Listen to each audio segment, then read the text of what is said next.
चलिए एक बार सुंदर जयकारा सभी लगाएंगे। बोलिए पंच परमेष्टि भगवंतों की जय हो जय हो जय हो। આવી ગરમીમાં આવી ઠંડી ઠંડી જયકારા ના ચાલશે, બંને હાથ ઊંચા કરીને ત્રણ વાર બધા એક સાથે જયકારા બધા કરશો તો બહુ આનંદ આવશે બધાને। बोलिए चेतन नाम की मनोहारी वेदी में विराजमान समस्त जिनेन्द्र भगवंतों की जय हो जय हो जय हो। आइए हम सभी चलते हैं भगवान के समोषण में, जहाँ पर त्रिलोकीनाथ परमात्मा विराजमान हैं। गुरुदेव कहता था कि आ जीव घणी वार भगवानना समोषणમાં ગયો પણ ત્યાંથી પાછો કોરોનો કોરો પાછો आयो। हम इस पर्याय में कोरे के कोरे वापस न जाएं, इसलिए एक बार अवश्य ऐसी आत्मानुभूति के सुंदर मंत्र आदरणीय पंडित साहब जो हम सबको बताने वाले हैं, उनको सभी हम आत्मसात करेंगे ऐसी मंगल भावना। चलिए हम सभी चलते हैं, भक्ति के बोले। स्वर्ग से सुंदर अनुपम है ये जिनवर का दरबार।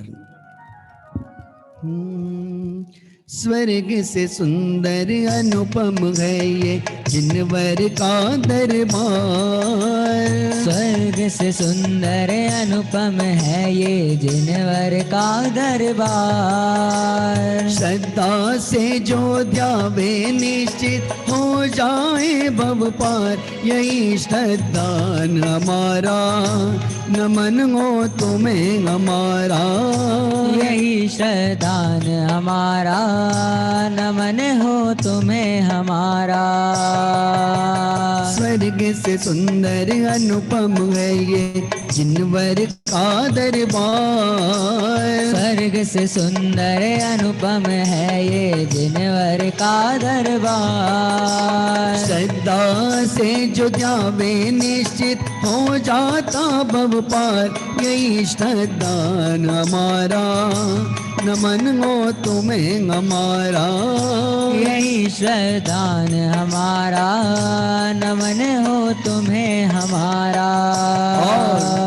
कभी न टूटे श्रद्धा तुम पर भगवान हमारी।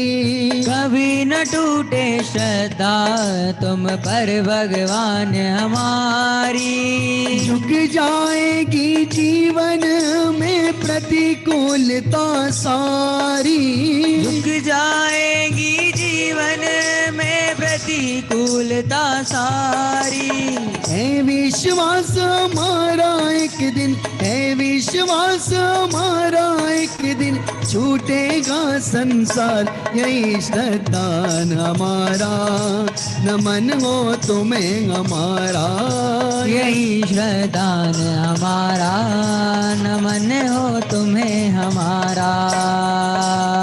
स्वर्ग से सुंदर अनुपम है ये जिनवर का दरबार। स्वर्ग से सुंदर अनुपम है ये जिनवर का दरबार। श्रद्धा से जो ध्यावे निश्चित हो जाता भव पार, यही श्रद्धान हमारा नमन हो तुम्हें हमारा। यही श्रद्धान हमारा नमन हो तुम्हें हमारा।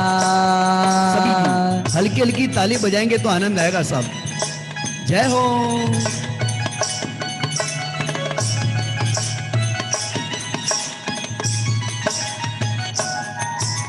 निर्वांचक है भगवन ये आराधना हमारी। निर्वांचक है भगवन ये आराधना हमारी। ओ वे दशा हमारी बस जैसी हुई तुम्हारी। होए दशा हमारी बस जैसी हुई तुम्हारी। रत्नत्रय का मार्ग चलेंगे, रत्नत्रय का मार्ग चलेंगे, चलेंगे मुक्ति द्वार, यही श्रद्धान हमारा नमन हो तुम्हें हमारा। यही श्रद्धान हमारा नमन हो तुम्हें हमारा। स्वर्ग से सुंदर अनुपम है ये जिनवर का दरबार। स्वर्ग से सुंदर अनुपम है ये जिनवर का दरबार। श्रद्धा से जो जावे निश्चित हो जाता भव पार। यही श्रद्धा हमारा नमन हो तुम्हें हमारा। यही श्रद्धान हमारा नमन हो तुम्हें हमारा। जय हो। अरे झूम जाइए।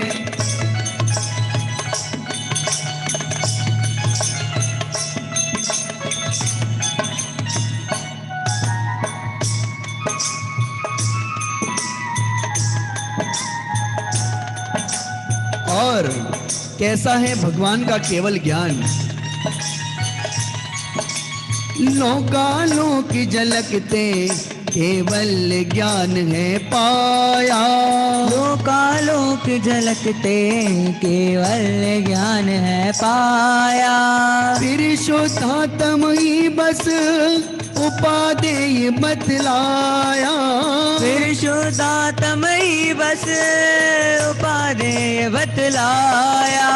मानो आज मिला मुझको, मानो आज मिला मुझको, मिलांगे सिद्ध द्वार। यही श्रद्धा हमारा नमन हो तुम्हें हमारा। यही श्रद्धा हमारा नमन हो तुम्हें हमारा। स्वर्ग से सुंदर अनुपम है ये जिनवर का दरबार। स्वर्ग से सुंदर अनुपम है ये जिनवर का दरबार। श्रद्धा से जो जावे निश्चित हो जाता भव पार। यही श्रद्धा हमारा नमन हो तुम्हें हमारा। यही श्रद्धा हमारा नमन हो तुम्हें हमारा। नमन हो तुम्हें हमारा। जिनेन्द्र भगवानी वाणी तो जिने जाणी એને જાણી છે। खरेखर जिने एक आत्मा ने जानियो तेने सर्व ने जानियो। गुरुदेव बार बार कहते थे कि भाई जिसने एक आत्मा को जाना उसने सबको जाना। परंतु ऐसे आत्मा की विभूति बताने वाले अनंत परमात्मा ऐसे माँ जिनवाणी का निरंतर हम सभी रसवास्वादन करें, ऐसी मंगल भावना। चलिए अब सभी जिनवाणी भक्ति के माध्यम से जुड़ते हैं। मैं सभी से हमारे जितने भी आयोजक इस समय सुन रहे हैं उनसे निवेदन करूंगा एक बार स्पॉटलाइट पे जितने भी हमारे साधन में उन सबको भी आप दिखाएंगे तो सबका उत्साह बढ़ेगा। सब किस प्रकार से भक्ति करते हैं हम ये भी देखना चाहेंगे, ताकि कोई ऐसा गुमसुम होकर न बैठे। सभी उत्साहित होकर भक्ति भाव से उनके घर में किस प्रकार से उन्होंने शास्त्र सज्जा करी है, किस प्रकार से जिनवाणी को डेकोरेट किया है, किस प्रकार से वे भक्ति भाव से जुड़ रहे हैं, ऐसे दृश्य भी हम सबको स्पॉटलाइट पे दिखाएंगे तो वास्तव में सबको आनंद की अनुभूति होगी, सबका उत्साह बढ़ेगा। ऐसी मंगल भावना। जिनके पास चवर हैं वे चवर के साथ जुड़ जाइए, जिनके साथ जिनवाणी है वे जिनवाणी के साथ जुड़ जाइए, और कुछ नहीं है तो चिंता मत करिए, आप सभी अपने भावों से जुड़ जाइए। ऐसी मंगल भावना। चलिए प्रारंभ करते हैं माँ जिनवाणी का गुणानुवाद। निज निधि निज में बताई ये अनंत उपकार हैं, उसके लिए जिनवाणी माँ को वंदना शतवार है। हमारी माँ जिनवाणी तारी तो जय जयकार। हमारी माँ जिनवाणी तारी तो जय जयकार। हमारी माँ जिनवाणी अरे झूम जाइए सभी। तारी हो जय जयकार। हमारी माँ तारी तो जय जयकार। जिनवाणी तारी हो जय जयकार। चरणा में राखी लीजो, चरणा में राखी लीजो, दीजो, भव सागर तारी दीजो, भव सागर तारी दीजो, कर दीजो इतनो उपकार, तारी तो जय जयकार, मारी माँ जिनवाणी, तारी तो जय जयकार, मारी माँ जिनवाणी, तारी तो जय जयकार। जय हो। अरे झूम जाइए सभी, बहुत सुंदर।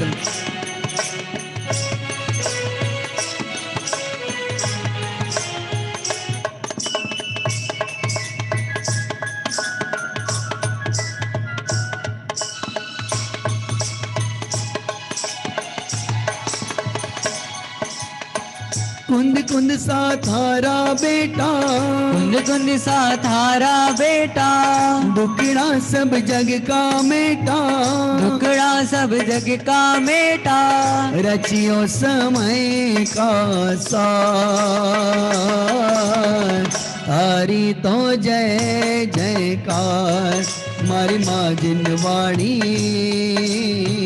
तारी तो जय जयकार, मारी माँ जिनवाणी, तारी तो जय जयकार।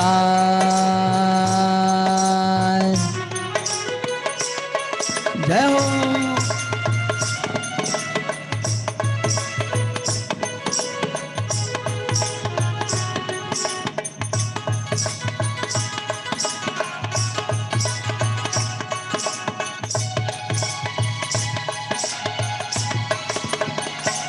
और जिनवाणी सुन हर्षाए, जिनवाणी सुन हर्षाए, निश्चित ही भव्य कहावे, निश्चित ही भव्य कहावे, हो जावे भव से पार, तारी तो जय जयकार, मारी माँ जिनवाणी, तारी तो जय जयकार, मारी माँ जिनवाणी, तारी तो जय जयकार। और तत्वों का सार बतावे, तत्वों का सार बतावे, गायक से भेंट करावे, गायक से भेंट करावे, कियो अनंत उपकार,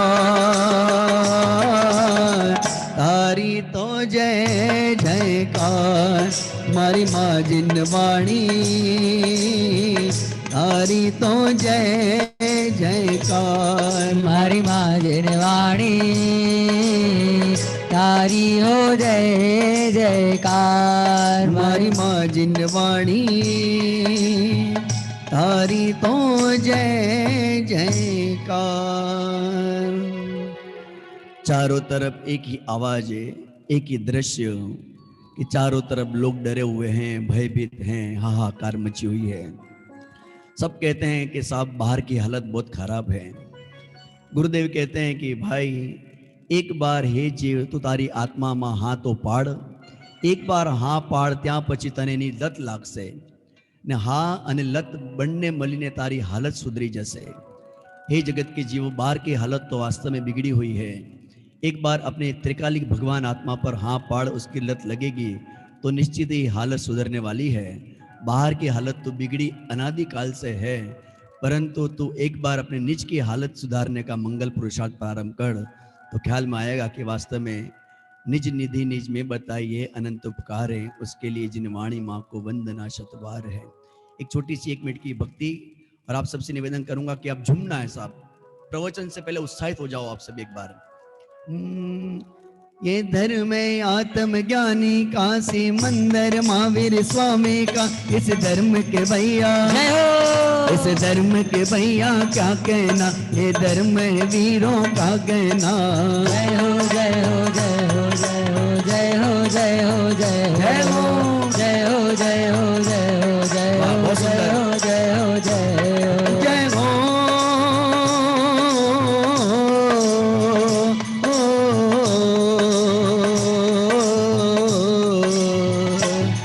या समय सार का चिंतन है, यहाँ नियम सार का मंथन है, यहाँ रहते हैं ज्ञानी, जय हो यहाँ रहते हैं ज्ञानी मस्ती में, मस्ती है स्व की हस्ती में। जय हो जय हो जय हो जय हो जय हो जय हो जय हो।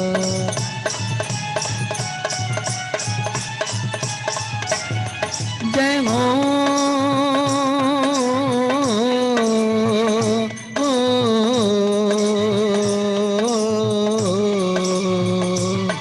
हस्ती है मस्ती ज्ञानी की, ये बात है भेद विज्ञानी की, यहाँ नित नित झरने, जय हो यहाँ नित नित झरने झरते हैं, आत्म के झरने झरते हैं। जय हो जय हो जय हो जय हो जय हो जय हो जय हो जय हो जय वाह, हो बहुत सुंदर। जय हो जय हो जय हो जय हो जय हो। जय हो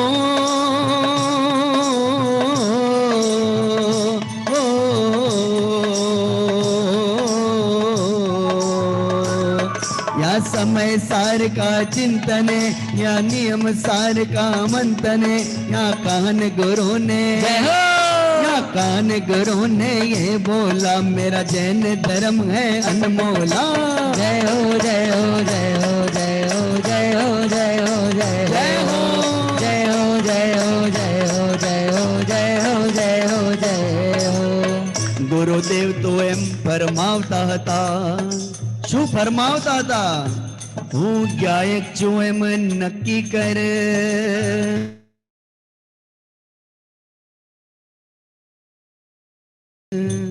હું ગાયક છું એમ અનુભવ કર, હું ગાયક છું એમ અનુભવ કર। જય હો જય હો જય હો જય હો જય હો જય હો જય હો जय हो जय हो जय हो जय हो जय हो जय हो जय हो जय हो जय हो जय हो जय हो जय हो जय हो जय हो। बोलिए पंच परमेष्टि भगवान नो, जय हो बोले अनंतानंद सिद्ध परमेष्टि भगवंतों की जय हो। जय हो। बोली परम मंगलकारी भवताणी द्वादशांगिन वाणी माता की जय हो बोली हस्ती की मस्ती में रहने वाले समस्त निर्ग्रंथ दिगंबर मुनि राजों की जय हो। समय 15 मिनट का था, इसलिए जितना हो सका इतना आप सबको भक्ति के माध्यम से लाभ दे पाए, और आप सभी ने इतना लाभ लिया, बहुत बहुत धन्यवाद। नियमित रूप से चेतन धाम परिवार द्वारा जब से ये लॉकडाउन प्रारंभ हुआ पिछले वर्ष से, तब से निरंतर यहाँ पर प्रतिदिन प्रातः जिनेंद्र प्रक्षाल पूजन और साथ साथ में भक्ति भाव से निरंतर अध्यात्म की गंगा यहाँ से बहती रहती है। आदरणीय पंडित श्री शैलेश भाई जी के मानवीय प्रवचन, सायंकाल भक्ति का कार्यक्रम प्रतिदिन चलता है। आप सभी से निवेदन कि आपको जब जब भी समय मिले तो आप चेतन धाम की पवित्र धरा से निरंतर जुड़कर अपने परिणामों को निर्मल करें, ऐसी मंगल भावना। पुनः पुनः आप सभी साधर्मी मुमुक्षुओं को बहुत बहुत धन्यवाद कि आप सभी ने आज चेतन धाम परिवार को भक्ति करने का अवसर प्रदान किया।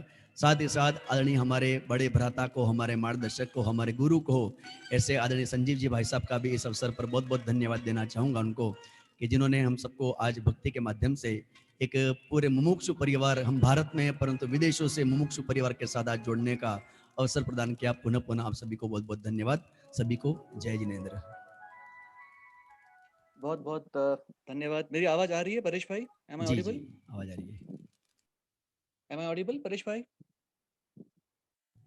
आवाज ओके। आवे छे हाँ आवाज। जी, आप सचिन भाई शास्त्री, सचिन जी शास्त्री, आपका बहुत बहुत, आपके और आपकी टीम का बहुत बहुत धन्यवाद चैतन्य धाम से हमारे साथ जुड़ने के लिए। जब हमने कुछ दिन पहले इस पूरे प्रवचन सीरीज की प्लानिंग की थी 2 दिन के लिए, तो सबसे पहले तो हमें संजीव जी का बहुत बहुत आभार कि उन्होंने हमारे लिए 2 दिन का वक्त निकाला इस सीरीज के लिए, और साथ में उन्होंने आपका नाम सजेस्ट किया कि हम चैतन्य धाम और सचिन जी शास्त्री के साथ में हम भक्ति लाभ ले सकते हैं। तो बहुत बहुत आभार, आपने पूरा समा बांध दिया। मतलब जो भक्ति के भाव थे मन में, जो पूरे जाग गए हैं, और जो बाहर का जो वातावरण का जो भय सबके मन में, या जो एक निराशा की भावना थी, उसको कहीं पीछे छोड़ के हम अब मन उत्साहित हो चुका है कि हम संजीव जी को सुने। लेकिन उसके पहले मैं जो हमारे सिंगापुर जैन समाज के प्रेसिडेंट हैं परेश भाई, मैं उनको बुलाना चाहूंगा ताकि वो संजीव जी को आमंत्रित कर सकें। परेश भाई, over to you please.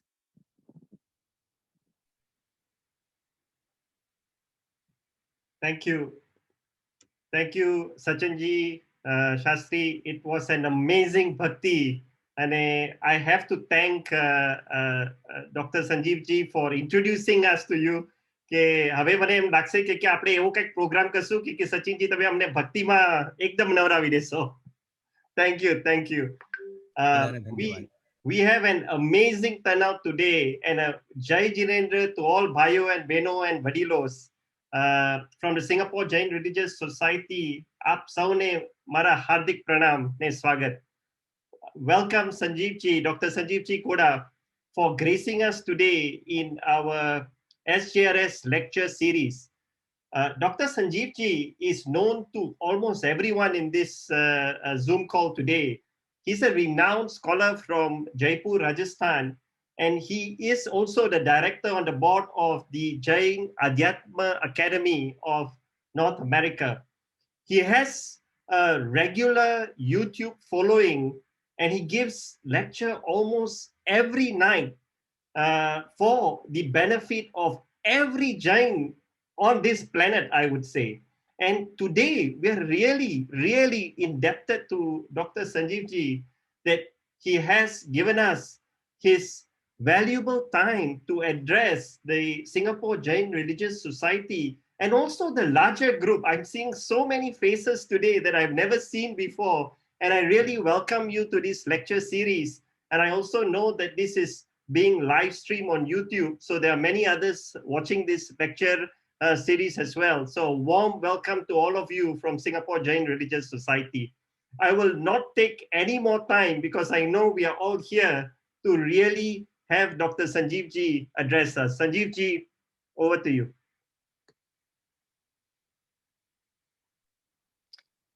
Thank you Paresh भाई. शुरू करते हैं हम लोग मंगलाचरण से. बहुत सुंदर भक्ति हमारे सचिन जी के माध्यम से, चैतन्य धाम के माध्यम से हुई है और बहुत सुंदर माहौल बन गया है. ये सुंदर आयोजन जो जैन रिलीजियस सोसाइटी सिंगापुर के माध्यम से रखा गया है, इस अवसर पर हम यहाँ से आज मनुष्य जन्म की दुर्लभता के बारे में चर्चा करेंगे. सबसे पहले मंगलाचरण, हाथ जोड़ ले हुए, आंखें बंद. मंगलम भगवान वीरो मंगलम गौतमो गणी मंगलम कुंद कुंदाद्यो जैन धर्मोस्तु मंगलम सर्व मंगल मांगल्यम सर्व कल्याणकारिकम प्रधानम सर्व धर्मानां जैनम जयतु शासनम जैनम जयतु शासनम जैनम जयतु शासनम.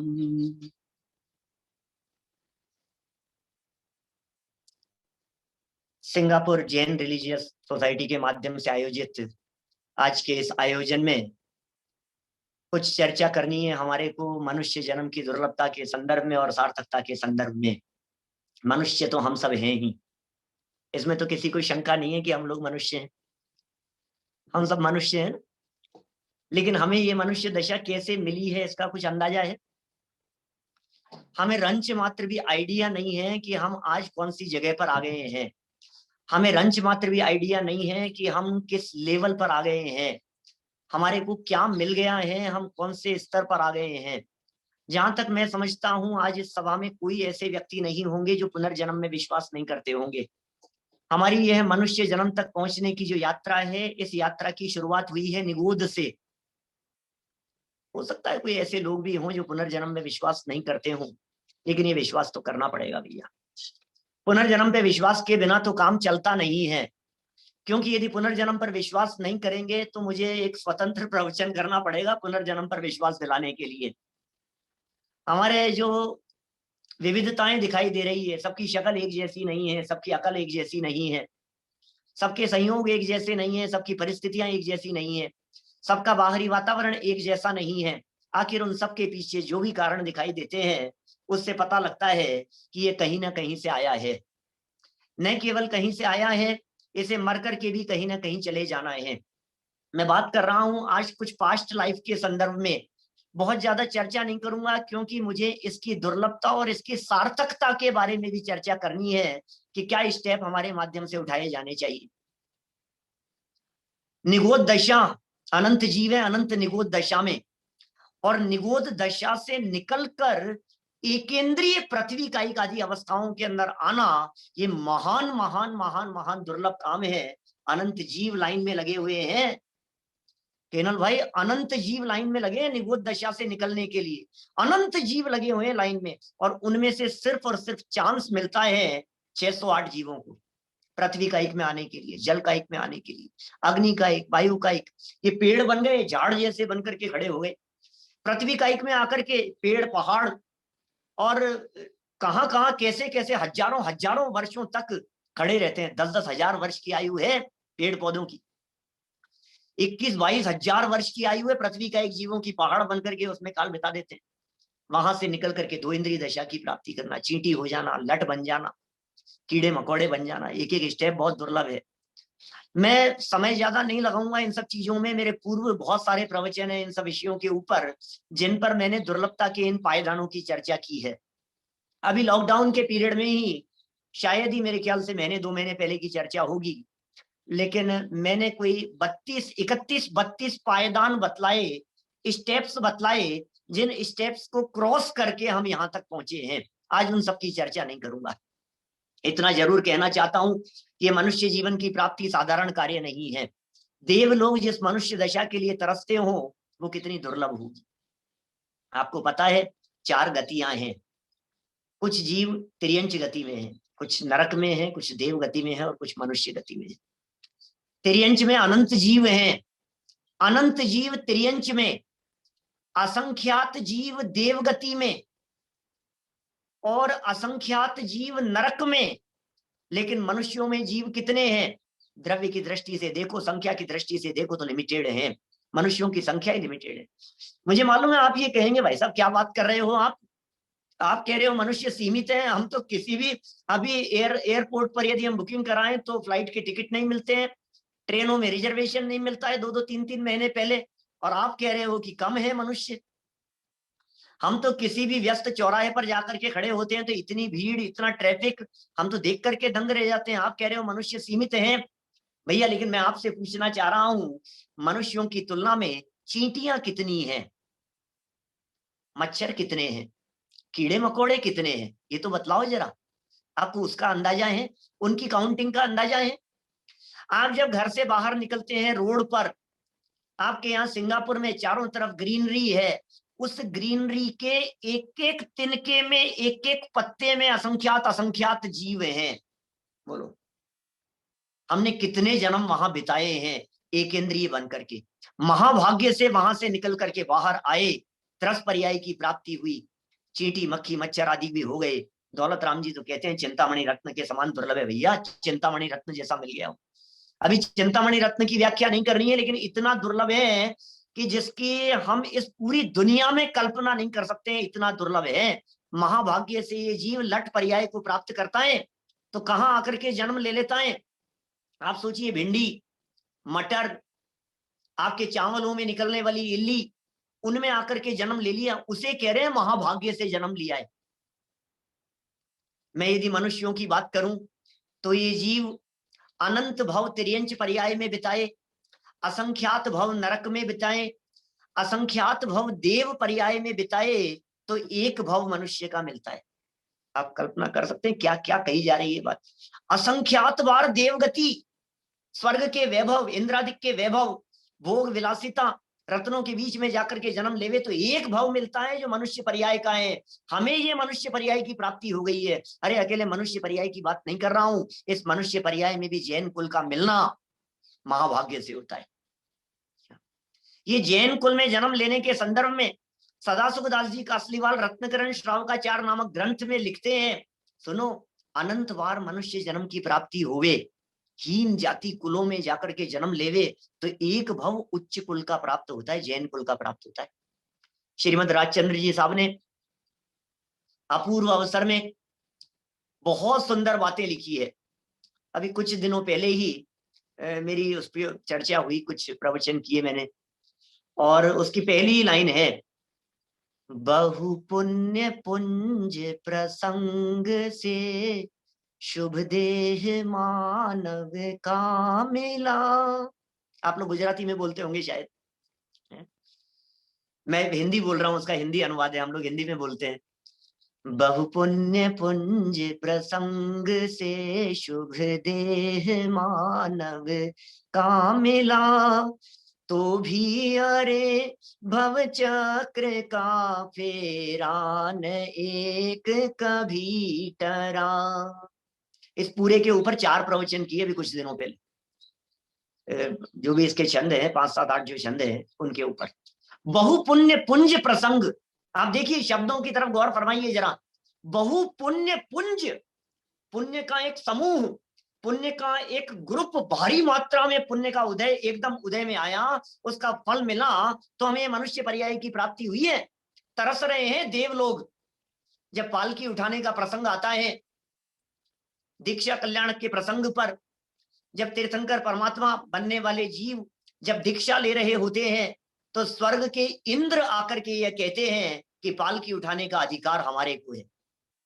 वो कहते हैं पहले पालकी हम उठाएंगे, क्योंकि इनका गर्भ कल्याणक बनाने के लिए हम आए थे, इनका जन्म कल्याणक बनाने के लिए हम आए थे, इनका जन्माभिषेक करने के लिए मेरू पर्वत पर हम लेकर के गए थे। 1008 कलशों से जन्माभिषेक हमने किया था।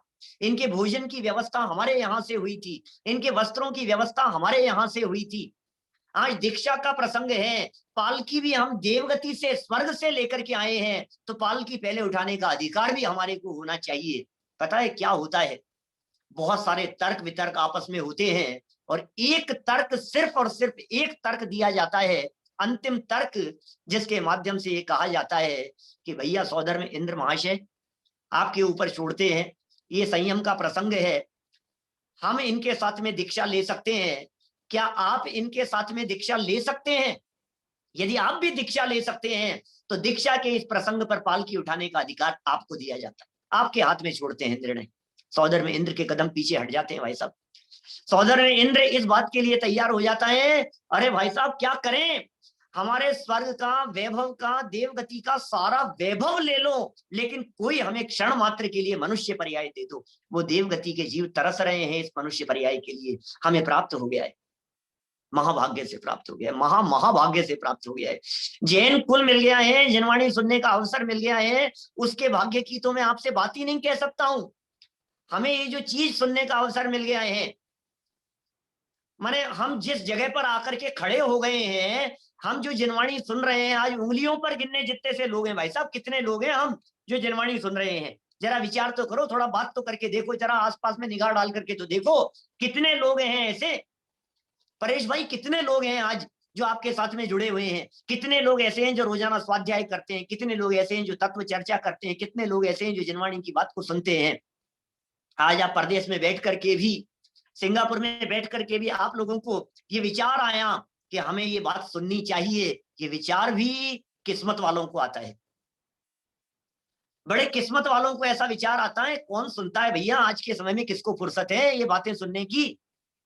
आप लोग समय निकाल करके यहाँ सुनने के लिए बैठे हैं, आज के समय में फुर्सत नहीं है। आज की युवा पीढ़ी से यदि बात की जाती है तो लोग ये कहते हैं, अरे पंडित जी ये तो रिटायर्ड लोगों का काम है। क्या आप भी ये क्या बातें लेकर के बैठ गए? अभी तो कमाने के दिन है हमें, हमारे अभी तो खाने के दिन है, अभी तो घूमने फिरने के दिन है, ये धर्म तो करेंगे बुढ़ापे में। मैं आपसे पूछता हूं, जो युवा साथी बुढ़ापे की बात करते हैं, क्या वे गारंटी से कह सकते हैं कि बुढ़ापा आएगा?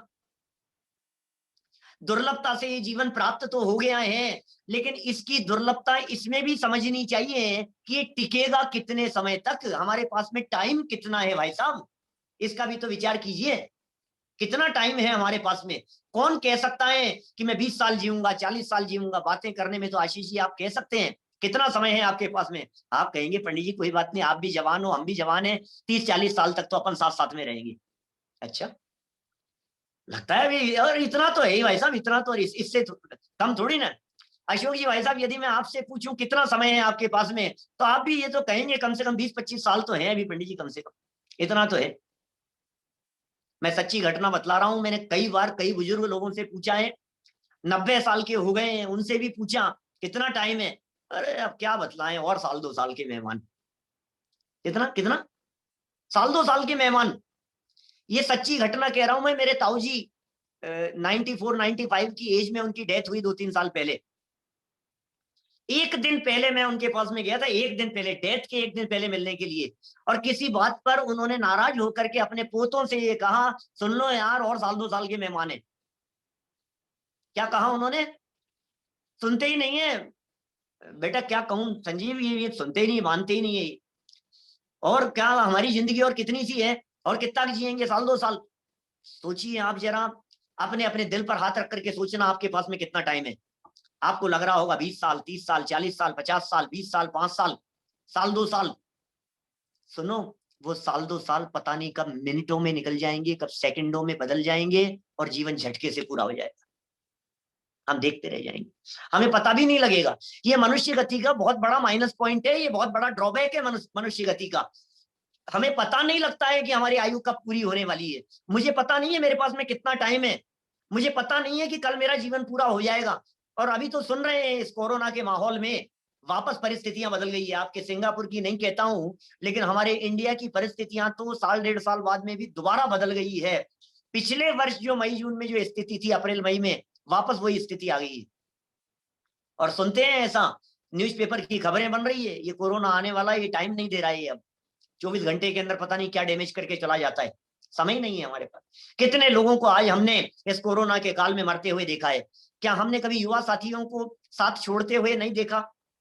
क्या जवान बच्चों की डेथ नहीं होती है?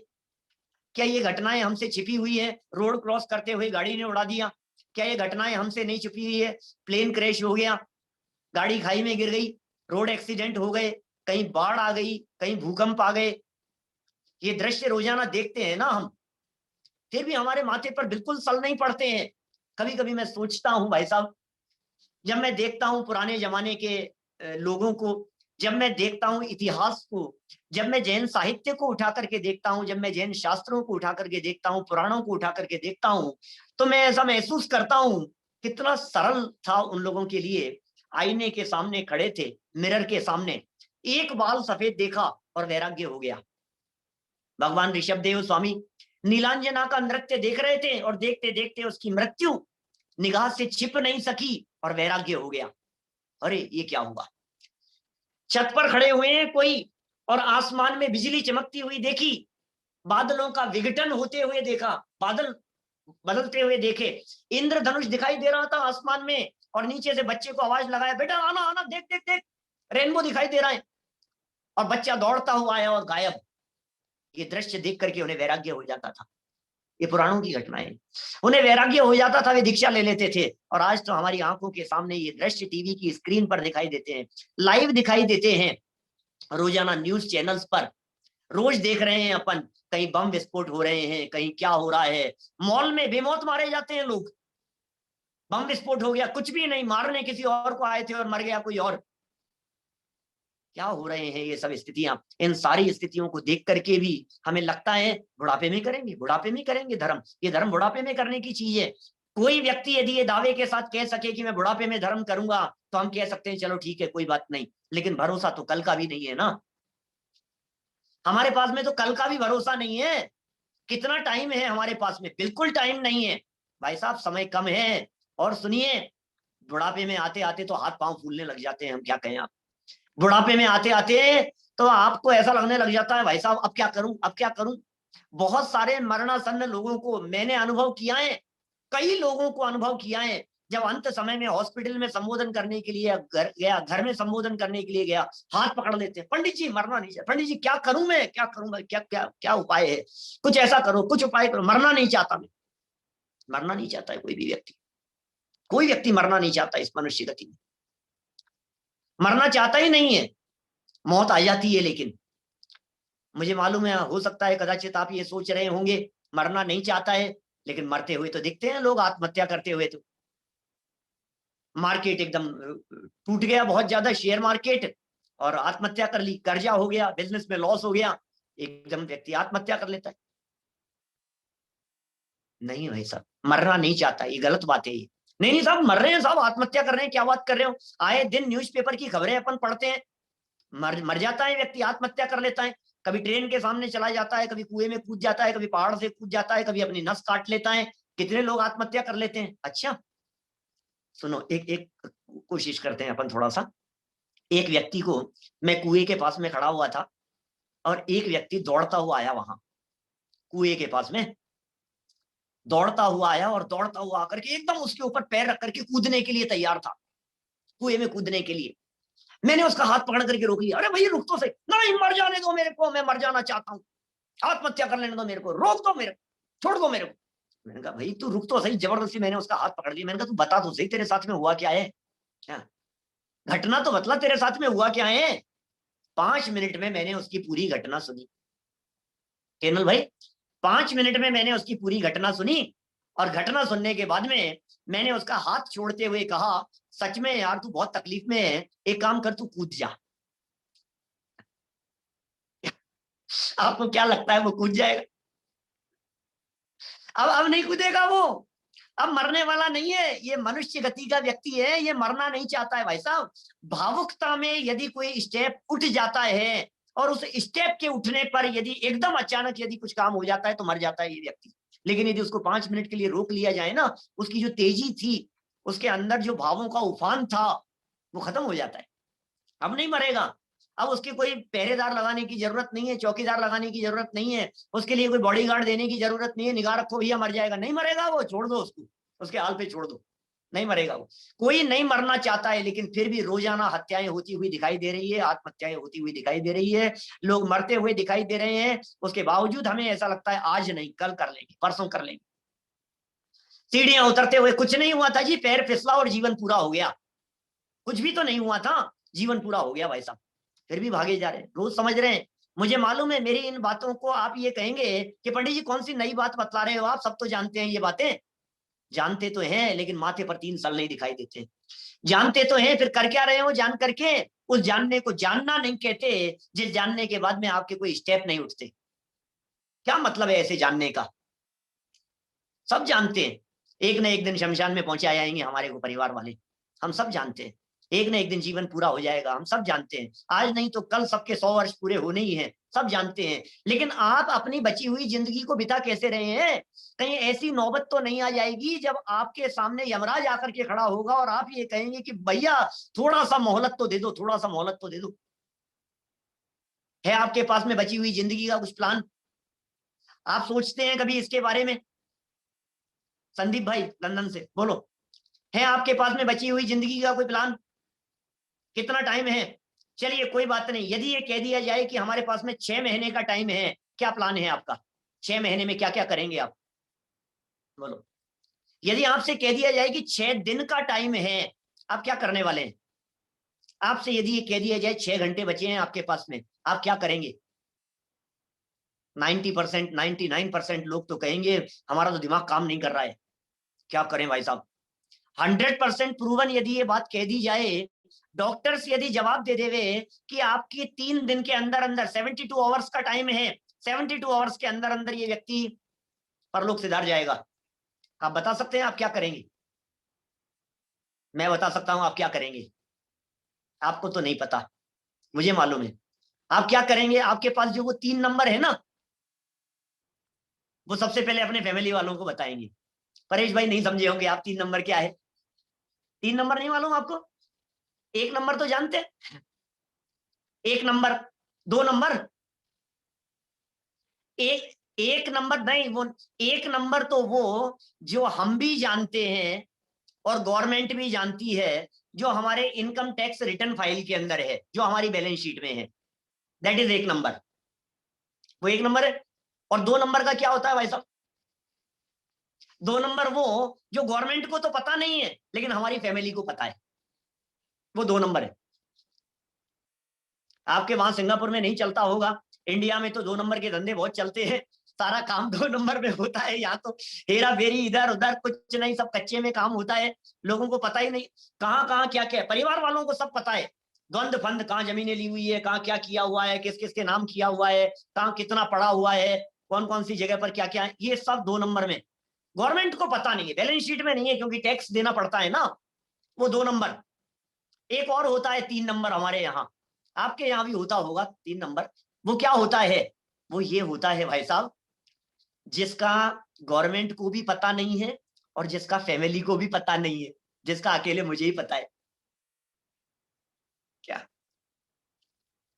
जिसका सिर्फ मुझे पता है कि उनको इतने लाख रुपए दिए हुए हैं, उनको इतने करोड़ रुपए दिए हुए हैं, वहां इतना रखवाया हुआ है, उस जगह पर इतना है, किसी को नहीं मालूम है तो फटाफट सबको बता, बेटा कहीं ऐसा नहीं हो जाए वो उसी के पास में रह जाए, बेटा संभाल लेना, क्या इस जगह पर ऐसा है, उस जगह पर ऐसा है, इन्हें संभाल लेना, इन्हें संभाल, ये जो बातें हैं, ये बातें सबसे पहले ख्याल आती हैं। पीछे से क्या होगा, परिवार वालों को समझाएंगे, पत्नी को समझाएंगे, बच्चों को समझाएंगे, बेटा तुम ऐसा कर लेना, मेरा तो जीवन पूरा हो रहा है, अब देख इसके लिए इसका इंतजाम ऐसा कर देना, उसका। अरे भाई सुनो तो सही, पांव कब्र में लटके हुए हैं, जिंदगी पूरी हो रही है, मर करके नरक तिरंज आदि में कहीं चला जाएगा। सबसे बड़ी तकलीफ है, सबसे बड़ा दुख है मौत का दुख। मौत का दुख, इसको दुख लगता, मौत का दुख, मौत की तो चर्चा मात्र से डरता है, मरण की चर्चा इसको पसंद नहीं आती। अभी यदि मैं ये बात कहने लग जाऊं भाई साहब, अशोक जी भाई साहब, यदि अभी मैं इतनी सी बात कहूं कि ये प्रवचन करते करते अभी मेरा जीवन पूरा हो जाए, मान लो, तो महावीर जी ऐसा क्या कहोगे आप? अरे यार क्या बात, अरे नहीं नहीं पंडित जी ऐसा मत करो, ऐसा नहीं कहते, शुभ शुभ बोलो, शुभ शुभ। अब क्यों मौत की बातें कर रहे हो? ऐसा ऐसा मत बोलो, ऐसा मत बोलो, शुभ शुभ बोलो। अरे भाई ये शुभ ही तो है, इसे क्यों अशुभ समझ रहे हो आप इसे अशुभ मत समझिए। जो विचार, जो परिणाम मुझे पाप से बच करके पुण्य में लगने की प्रेरणा देवे, मैं उस विचार को अशुभ कैसे कहूं? मेरे मौत का विचार, मृत्यु का विचार, जीवन पूरा हो जाएगा, ये विचार मुझे आत्म कल्याण में लगने के लिए प्रेरणा देता है, ये मुझे प्रेरित करता है। मैं कभी कभी कहता हूं, ये जो लाइफ है हमारी, ये क्रिकेट मैच की तरह है भाई साहब, क्रिकेट मैच की तरह है। समझ में नहीं आया, क्रिकेट मैच की तरह है क्या कहना चाहते हो? क्रिकेट मैच के आपके यहाँ चलता है? क्रिकेट मैच तो देखते होंगे, मैच तो सब सब देखते हैं ना। तो ये क्रिकेट मैच की तरह, ये कहकर के क्या कहना चाहते हो आप? हमारे कुछ बात समझ में नहीं आई। कि समझ में कैसे नहीं आई, अभी समझा रहे हैं। मैच चल रहा है, दो टीम खेल रही है और हमारे को स्कोर 20-20 का मैच चल रहा है मान लीजिए। पहले 50 ओवर्स का चला करता था, आजकल 20-20 बहुत चलते हैं। 20-20 मैच है, 20 ओवर्स का मैच है, और हमारे को स्कोर मिला है मान लीजिए 200 रन का स्कोर हमारे को बनाना है। कितने ओवर में? यह समझ लीजिए 100 रन का स्कोर बनाना है, तब तो बन जाएगा ना परेश भाई? हाँ तब तो बन जाएगा, 100 रन का तो आराम से बन जाएगा। 20 ओवर में 100 नहीं बनेंगे क्या? हाँ बिल्कुल बन जाएंगे। लेकिन सुनिए, अब जो बैट्समैन खेल रहा है वो ये सोचता है यार 100 ही तो रन है, 100 ही तो रन है, क्या फर्क पड़ गया, ठीक है नेक्स्ट बॉल पे बना लेंगे। नेक्स्ट एक ओवर निकल गया, कुछ भी नहीं बनाया उसने, 0 रन बनाए, एक ओवर निकल गया। अब क्या हुआ?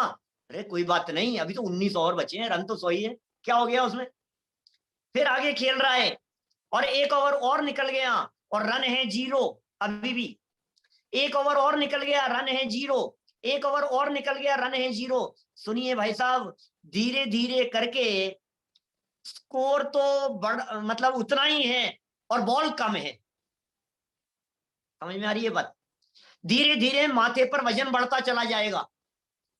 10 ओवर निकल गए, कुछ भी नहीं किया, अब क्या करें? अरे कोई बात नहीं, अभी भी 10 ओवर में 100 रन कोई ऐसी कोई बात नहीं है, 2-4 6 मारेंगे और सब कवर हो जाएगा, ऐसी कोई दिक्कत नहीं है। 10 ओवर के अंदर 100 रन कर लेंगे कुछ ना कुछ, कोई दिक्कत वाली बात नहीं है। 5 ओवर और निकल गए, कुछ नहीं किया, अब क्या होगा बोलो? लास्ट ओवर के अंदर क्या 100 रन बनाए जा सकते हैं? नहीं बनाए जा सकते हैं। ठीक इसी प्रकार भाई साहब ये हमारा मनुष्य जीवन है। आपको जिस तरह से क्रिकेट के मैच में एवरेज पूरे ओवर्स को और रन को ध्यान में रख करके शुरू से मेंटेन करके चलना पड़ता है, ठीक उसी तरह से अपनी लाइफ में आपको ये धर्म ध्यान के एवरेज को मेंटेन करके चलना पड़ेगा शुरू से। अदरवाइज लास्ट ओवर में जाकर के हाथ पांव भूल जाएंगे, मैं क्या करूं, मैंने तो कुछ धर्म किया ही नहीं, मैं क्या करूं, अब मेरे साथ में क्या जाएगा, प्रभाव में क्या जाएगा, अब तो सब कुछ छूटता हुआ नजर आ रहा है, अब तो ऐसे लग रहा है मैं ये मैच हार गया, ऐसा लगेगा लास्ट ओवर में आकर के। एक ओवर इक्वल टू 1 वर्ष। कितने ओवर का मैच बचा है आपके पास में? 1 ओवर इक्वल टू 1 वर्ष। 1 वर्ष बीत गया, मान लीजिए 1 ओवर और निकल गया, एक एक दिन 365 बॉल का 1 ओवर है। क्या रोजाना एक एक बॉल पास करते जा रहे हैं हम लोग? सूर्य उगता है और अस्त हो जाता है, रोजाना एक एक बॉल पास हो रही है। यदि उसका लेखा जोखा किया जाए रोजाना रात को, तो क्या निकलेगा? कुछ नहीं, द्वंद फंद में निकल गया सारा समय, भाग दौड़ में निकल गया। आपके पास में प्लानिंग ही नहीं है। मैं यदि आपसे पूछता हूं आत्मानुभव के लिए, मैं यदि आपसे पूछता हूं आत्म कल्याण के लिए, यदि मैं आपसे पूछता हूं सम्यक दर्शन की प्राप्ति के लिए, यदि मैं आपसे पूछता हूं मोक्ष मार्ग में कदम रखने के लिए, तो आपकी नेक्स्ट डे की क्या प्लानिंग है? आपका पूरा शेड्यूल बतला देंगे आप, सुबह से लेकर के शाम तक का, लेकिन उस शेड्यूल के अंदर कहीं भी नहीं आएगा कि मुझे आत्म कल्याण करना है। कैसे हो जाएगा भाई साहब? बोलो, बताइए, आप सोचिए जरा। आपके तो शेड्यूल में ही नहीं है वो, आपके तो प्रोग्राम में ही नहीं है। मैंने आपसे ये पूछा कि कल का आपका टाइम टेबल बतलाइए, टाइम शेड्यूल बतलाइए। बोलो साकेत जी, क्या टाइम शेड्यूल है आपका? तो आपने फटाफट बतला दिया, बस सुबह उठेंगे, उठ करके नहा धो करके तैयार होंगे, मंदिर चले जाएंगे, वहां जाकर के प्रक्षाल कर लेंगे, पूजन कर लेंगे, फिर उसके बाद में आकर के ब्रेकफास्ट, ब्रेकफास्ट के बाद में फिर हम भाग जाएंगे, ऑफिस चले जाएंगे, ऑफिस से लौटते आएंगे और आते ही फिर खाना खा लेंगे, फिर ये कर लेंगे, फिर थोड़ा बाजार के काम घूम लेंगे, टीवी के चैनल घुमा लेंगे, खत्म खेल। और क्या है फिर? आपके पूरे 24 घंटे के टाइम शेड्यूल में कहीं भी ये बात निकल करके नहीं आई है कि मुझे आत्म कल्याण करना है, कहीं भी ये बात निकल करके नहीं आई है कि मुझे सम्यक दर्शन करना है। क्या होगा? ये जीवन पूरा हो जाएगा तो झटके से ही पूरा हो जाता है भाई साहब, एक ही झटके से पूरा हो जाता है। पता नहीं आज कौन से व्यक्ति का अंतिम दिन हो, कौन से व्यक्ति ऐसे हो जिनका आज आखिरी दिन हो। हमारी सभा में सुनने वाले कई लोगों का भी हो सकता है, किसी का आखिरी दिन हो सकता है। 1000 से ज्यादा लोग तो सुन ही रहे हैं। बोलो, हो सकता है किसी का आखिरी दिन हो। क्या पता किसका जीवन, किसके जीवन की शाम कब ढल जाए, किसका जीवन कब पूरा हो जाए, कुछ नहीं कहा जा सकता है। लेकिन तो भी मैं आपको ये सारी बातें डराने के लिए नहीं कह रहा हूं। मैं इसलिए नहीं कह रहा हूं कि आप भयभीत हो जाएं, मैं इसलिए नहीं कह रहा हूं कि आप डर जाएं, मैं इसलिए कह रहा हूं कि जिस दुर्लभता से, जिस कठिनता से हम इस पोजीशन तक पहुंचे हैं, आज हम इसकी कीमत को क्यों भूल गए। बिल्कुल प्रैक्टिकल बात है, जिस व्यक्ति को जो चीज मिल जाती है उसके दिमाग से उसकी वैल्यू खत्म हो जाती है। जिस व्यक्ति के पास में बंगला नहीं है उसे बंगले की वैल्यू है, जिस व्यक्ति के पास में बंगला है और बंगले में बचपन से रह रहा है तो उसे उसकी वैल्यू नहीं। जिसके पास में साइकिल है उसे स्कूटर की महिमा आती है, जिसके पास में स्कूटर है उसे बाइक वाले की महिमा आती है, जिसके पास में बाइक है उसे कार वाले की महिमा आती है, जिसके पास में कार है उसे महंगी कार वाले की महिमा आती है, जिसके पास में वो है उसके और हेलीकॉप्टर की महिमा आती है, काश मेरे पास में हेलीकॉप्टर हो। लेकिन जिसके पास में जो चीज है उसकी वैल्यू नहीं आती है समझ में। आपके पास में रिद्धियां हैं भाई साहब, ये पांचों इंद्रियां दुरुपयोग मत कीजिएगा, सावधान रहिएगा, बी अलर्ट। हमें स्पर्शन इंद्रिय है, रसना इंद्रिय है हमारे पास में, बोलने की सामर्थ्य है हमारे पास में, पेड़ पौधों के पास में बोलने की ताकत नहीं है, बोलने की सामर्थ्य नहीं है। आप इसका दुरुपयोग मत कीजिए, वैल्यू समझिए आपके जवान की, आपके शब्दों की, आपके वर्डिंग्स की। वचन संहारे बोलिए, वचन के हाथ न पांव, एक शब्द औषधि करे, एक शब्द करे घाव। एक एक शब्द जिनेंद्र देव की भक्ति के लिए मिलाए, भगवान की भक्ति के लिए मिलाए, हमें मन मिलाए प्रभु का स्मरण करने के लिए, हमें मन मिलाए आत्मा का चिंतन करने के लिए, हमें मन मिलाए वस्तु स्वरूप का विचार करने के लिए, इसके लिए मिलाए। हमारे पास में आंखें हैं, चींटियों के पास में आंखें नहीं है। हमारे पास में कान है, मच्छरों के पास में कान नहीं है, कॉकरोच के पास में कान नहीं है। बोलो, हमारे पास में कर्णेंद्रिय है, सुनने का अवसर मिला है हमारे को, देखने का अवसर मिला है हमारे को। जिनेंद्र देव के दर्शन कीजिए, जिन प्रतिमाओं के दर्शन कीजिए, जिन वचन सुनिए। बड़े भाग्य से, सद्भाग्य से ये बातें मिल गई है हमारे को। ये अवसर खोने योग्य नहीं है, ये अवसर चला जाएगा तो ये अवसर दोबारा मिलने योग्य नहीं है भाई साहब। कम समय में ज्यादा से ज्यादा काम कर लीजिए। मुझे मालूम है आप कहेंगे हाँ ठीक है, समय निकाल करके आ गए पंडित जी, आज अब कल कौन आएगा। अरे भैया ऐसा नहीं है, रोजाना रोजाना करने योग्य कार्य है ये। जिस तरह से रोटी 2 टाइम रोजाना खाते हैं, ब्रेकफास्ट करते हैं, लंच और डिनर लेते हैं आप, उसी तरह से 2-3 टाइम जब तक स्वाध्याय नहीं हो तब तक इस मनुष्य जीवन की सफलता सार्थकता नहीं है। इकट्ठे कर लो चाहे जितने हीरे मोती, मगर याद रखो कफन के जेब नहीं होती। भोगने की सामर्थ्य नहीं है, ले जाने की व्यवस्था नहीं है, फिर भी आसक्ति हमारी घटती नहीं है। जोड़ने में लगे हुए हैं, जोड़ने के अलावा और कर क्या रहे हैं बतलाइए मुझे।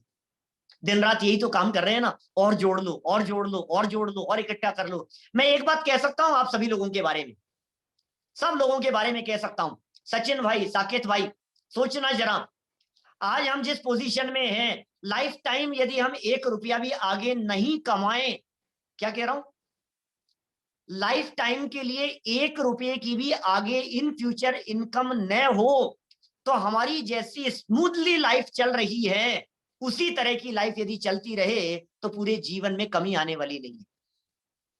बोलो, खत्म कर दो, आप खत्म कर दो। इतना ही तो है ना केनल भाई, आप थोड़ा ज्यादा छोड़ करके जाएंगे और हम थोड़ा कम छोड़ करके जाएंगे, ले जाने की दृष्टि से तो बराबर ही है ना, ना आप कुछ ले जाएंगे ना हम कुछ ले जाएंगे, फर्क तो इतना ही पड़ने वाला है ना। आप कोई 1000-2000 करोड़ की संपत्ति छोड़ जाएंगे, हम 2-5 करोड़ की छोड़ जाएंगे, और इतना ही तो फर्क है, बाकी तो बराबर ही है, और क्या लेना देना है। ले जाने की दृष्टि से तो सब एक जैसे ही है ना, कुछ भी नहीं जाता है ना साथ में, कि इस भरोसे में मत रहना कुछ भी नहीं जाता है। आज कुछ ऐसी बातें कहने वाला हूं कि कुछ साथ में भी जाता है, जो साथ में नहीं जाता है उसे आज तक इकट्ठा करते रहे हैं, अब थोड़ा सा दिमाग उधर लगाइए, जो साथ में जाने वाला है। क्या बात कर रहे हो पंडित जी, कुछ साथ में भी जाने वाला है, हमें तो पता ही नहीं था। तो ये तो पता था कि जो इकट्ठा कर रहे हैं ये सब छोड़ के जाने वाले हैं, ये तो पता था ना आपको कि हाँ ये तो पता था, फिर क्यों इकट्ठा कर रहे हो भाई साहब। एक राजा की कहानी सुनाता हूं मैं कई बार, एक सुना दूं क्या, हमारे बहुत सारे साधर्मियों ने सुनी होगी कभी कभी। एक राजा था, और उस राजा को पता नहीं क्या दिमाग में विकल्प आया, विचार आया कि अपनी सभा में कोई ना कोई एक ऐसा व्यक्ति भी होना चाहिए जो मूर्खादि राज हो।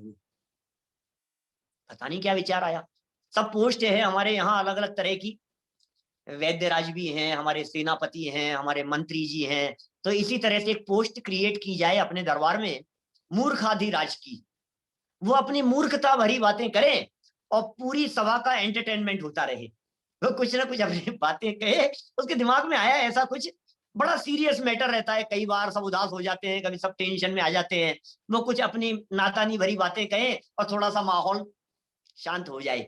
ऐसा विचार उस राजा को आया, और इस विचार पूर्वक उसने ऐलान कर दिया कि जाओ नगर के अंदर किसी मूर्ख से मूर्ख व्यक्ति को बुला करके लाओ, तलाशो जरा, और जो सबसे बड़ा मूर्ख हो उसको हम यहाँ अपने राज दरबार में पोस्ट क्रिएट करके उसको बिठाएंगे।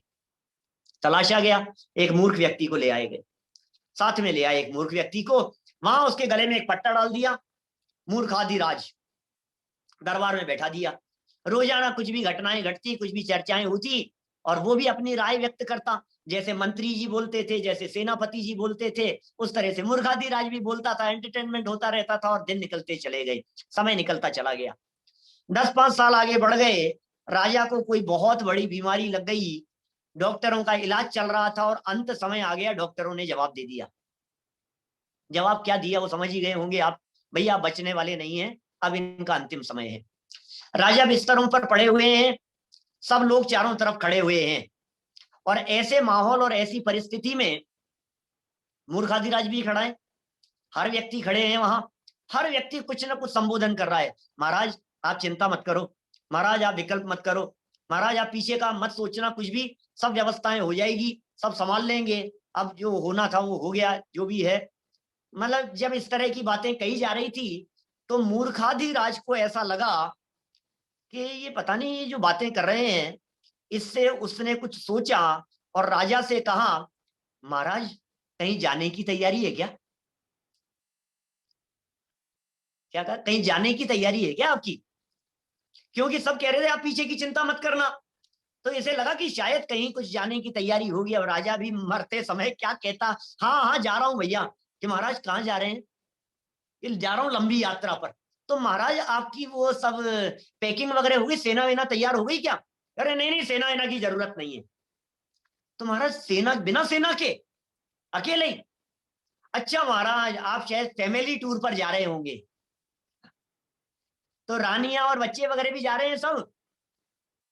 कि अरे भाई नहीं जा रहे हैं कोई भी, अकेले ही जाना। अच्छा महाराज किसी सीक्रेट मिशन पर जा रहे हैं आप?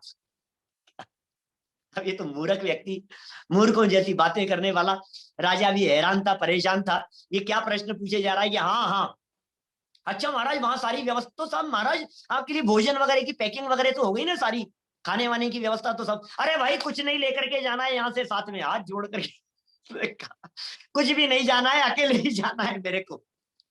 अच्छा महाराज कब आओगे आप वहां से लौट करके? अरे भाई कभी नहीं आऊंगा, जा रहा हूं मैं। अच्छा महाराज वहां सारी व्यवस्था है, कभी नहीं आओगे लौट करके, हमेशा के लिए जा रहे हो? कि हाँ भाई। तो महाराज आपको पता था कि आप लौट करके कभी नहीं आओगे? कि हाँ पता था मेरे को। तो महाराज आपको कब से पता था? अरे भाई मुझे पता था, और सभी को एक ना एक दिन जाना होता है, सबको ही जाना है, और मुझे भी पता था, और बचपन से इस बात का मालूम है कि हमारे को जाना है यहाँ से।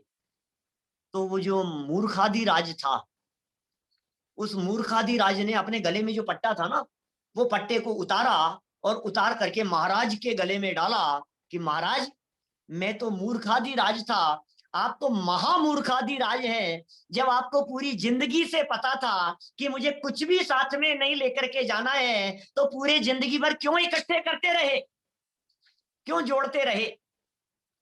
मैं आपसे पूछता हूं भाई साहब, जब आप फ्लाइट में सफर करते हैं तो आपके हैंड बैग के अंदर लगेज में क्या क्या रखते हैं? हैंड बैग में क्या आप उसमें चाकू रखते हैं? क्या आप उसमें कैंची रखते हैं, सीजर? क्या आप उसके अंदर ब्लेड रखते हैं? क्या आप उसमें माचिस रखते हैं? क्या आप उसमें लाइटर रखते हैं? नहीं रखते हैं, कुछ भी नहीं रखते हैं। क्यों नहीं रखते हैं? क्योंकि आपको पता है ये कुछ भी सामान फ्लाइट में जा नहीं पाएगा। आप वही सामान रखते हैं ना जो साथ में जाने वाला सामान हो। जो साथ में नहीं जाता है उसकी पैकिंग नहीं करते हैं ना। यही तो हम कहना चाह रहे हैं भाई साहब, हमें जब यहाँ से जीवन पूरा हो जाने के बाद अगले जन्म में जाना है, तो पैकिंग क्या कर रहे हैं, तैयारी क्या चल रही है हमारी? भरोसा तो एक दिन का भी नहीं है, और तैयारी क्या चल रही है कि साहब तैयारी तो कुछ नहीं है। तो बिना तैयारी के जाएंगे तो क्या होगा? 5 दिन के लिए भी यदि आपको शिखर जी की यात्रा पर जाना है, समेत शिखर जी जाना है, सिर्फ और सिर्फ 5 डेज के लिए 1 महीने पहले से तैयारी चलती है। अगले जन्म में जाने के लिए कोई तैयारी नहीं है हमारी। जाएगा भाई साहब साथ में कुछ ऐसी चीजें हैं, आपके भक्ति के परिणाम, आपका राग, आपका द्वेष, आपका मोह, आपका कषाय, आपके विभाव भाव, आपके निर्मल परिणाम और आपके विकारी परिणाम, आपका पूरा जीवन भर का किया गया लेखा जोखा सब कुछ साथ में जाएगा। इस गलतफहमी में मत रहना। और जो कुछ आपने पैक किया है अपने भावों के माध्यम से, अपने दिमाग में, आपके दिल में, आपके हृदय में, वो सब कुछ आपके साथ में जाने वाला है, और उसी के अनुसार आगामी व्यवस्थाएं भी होने वाली है। कहां जाकर की जगह मिलेगी? नरक में जाएंगे कि त्रियंच में जाएंगे, हमें कुछ आइडिया नहीं है कौन सी जगह पर जाएंगे, लेकिन मिलेगा वही जो हमने यहाँ तैयारी की होगी। मिलेगी वैसी व्यवस्थाएं हमारे को।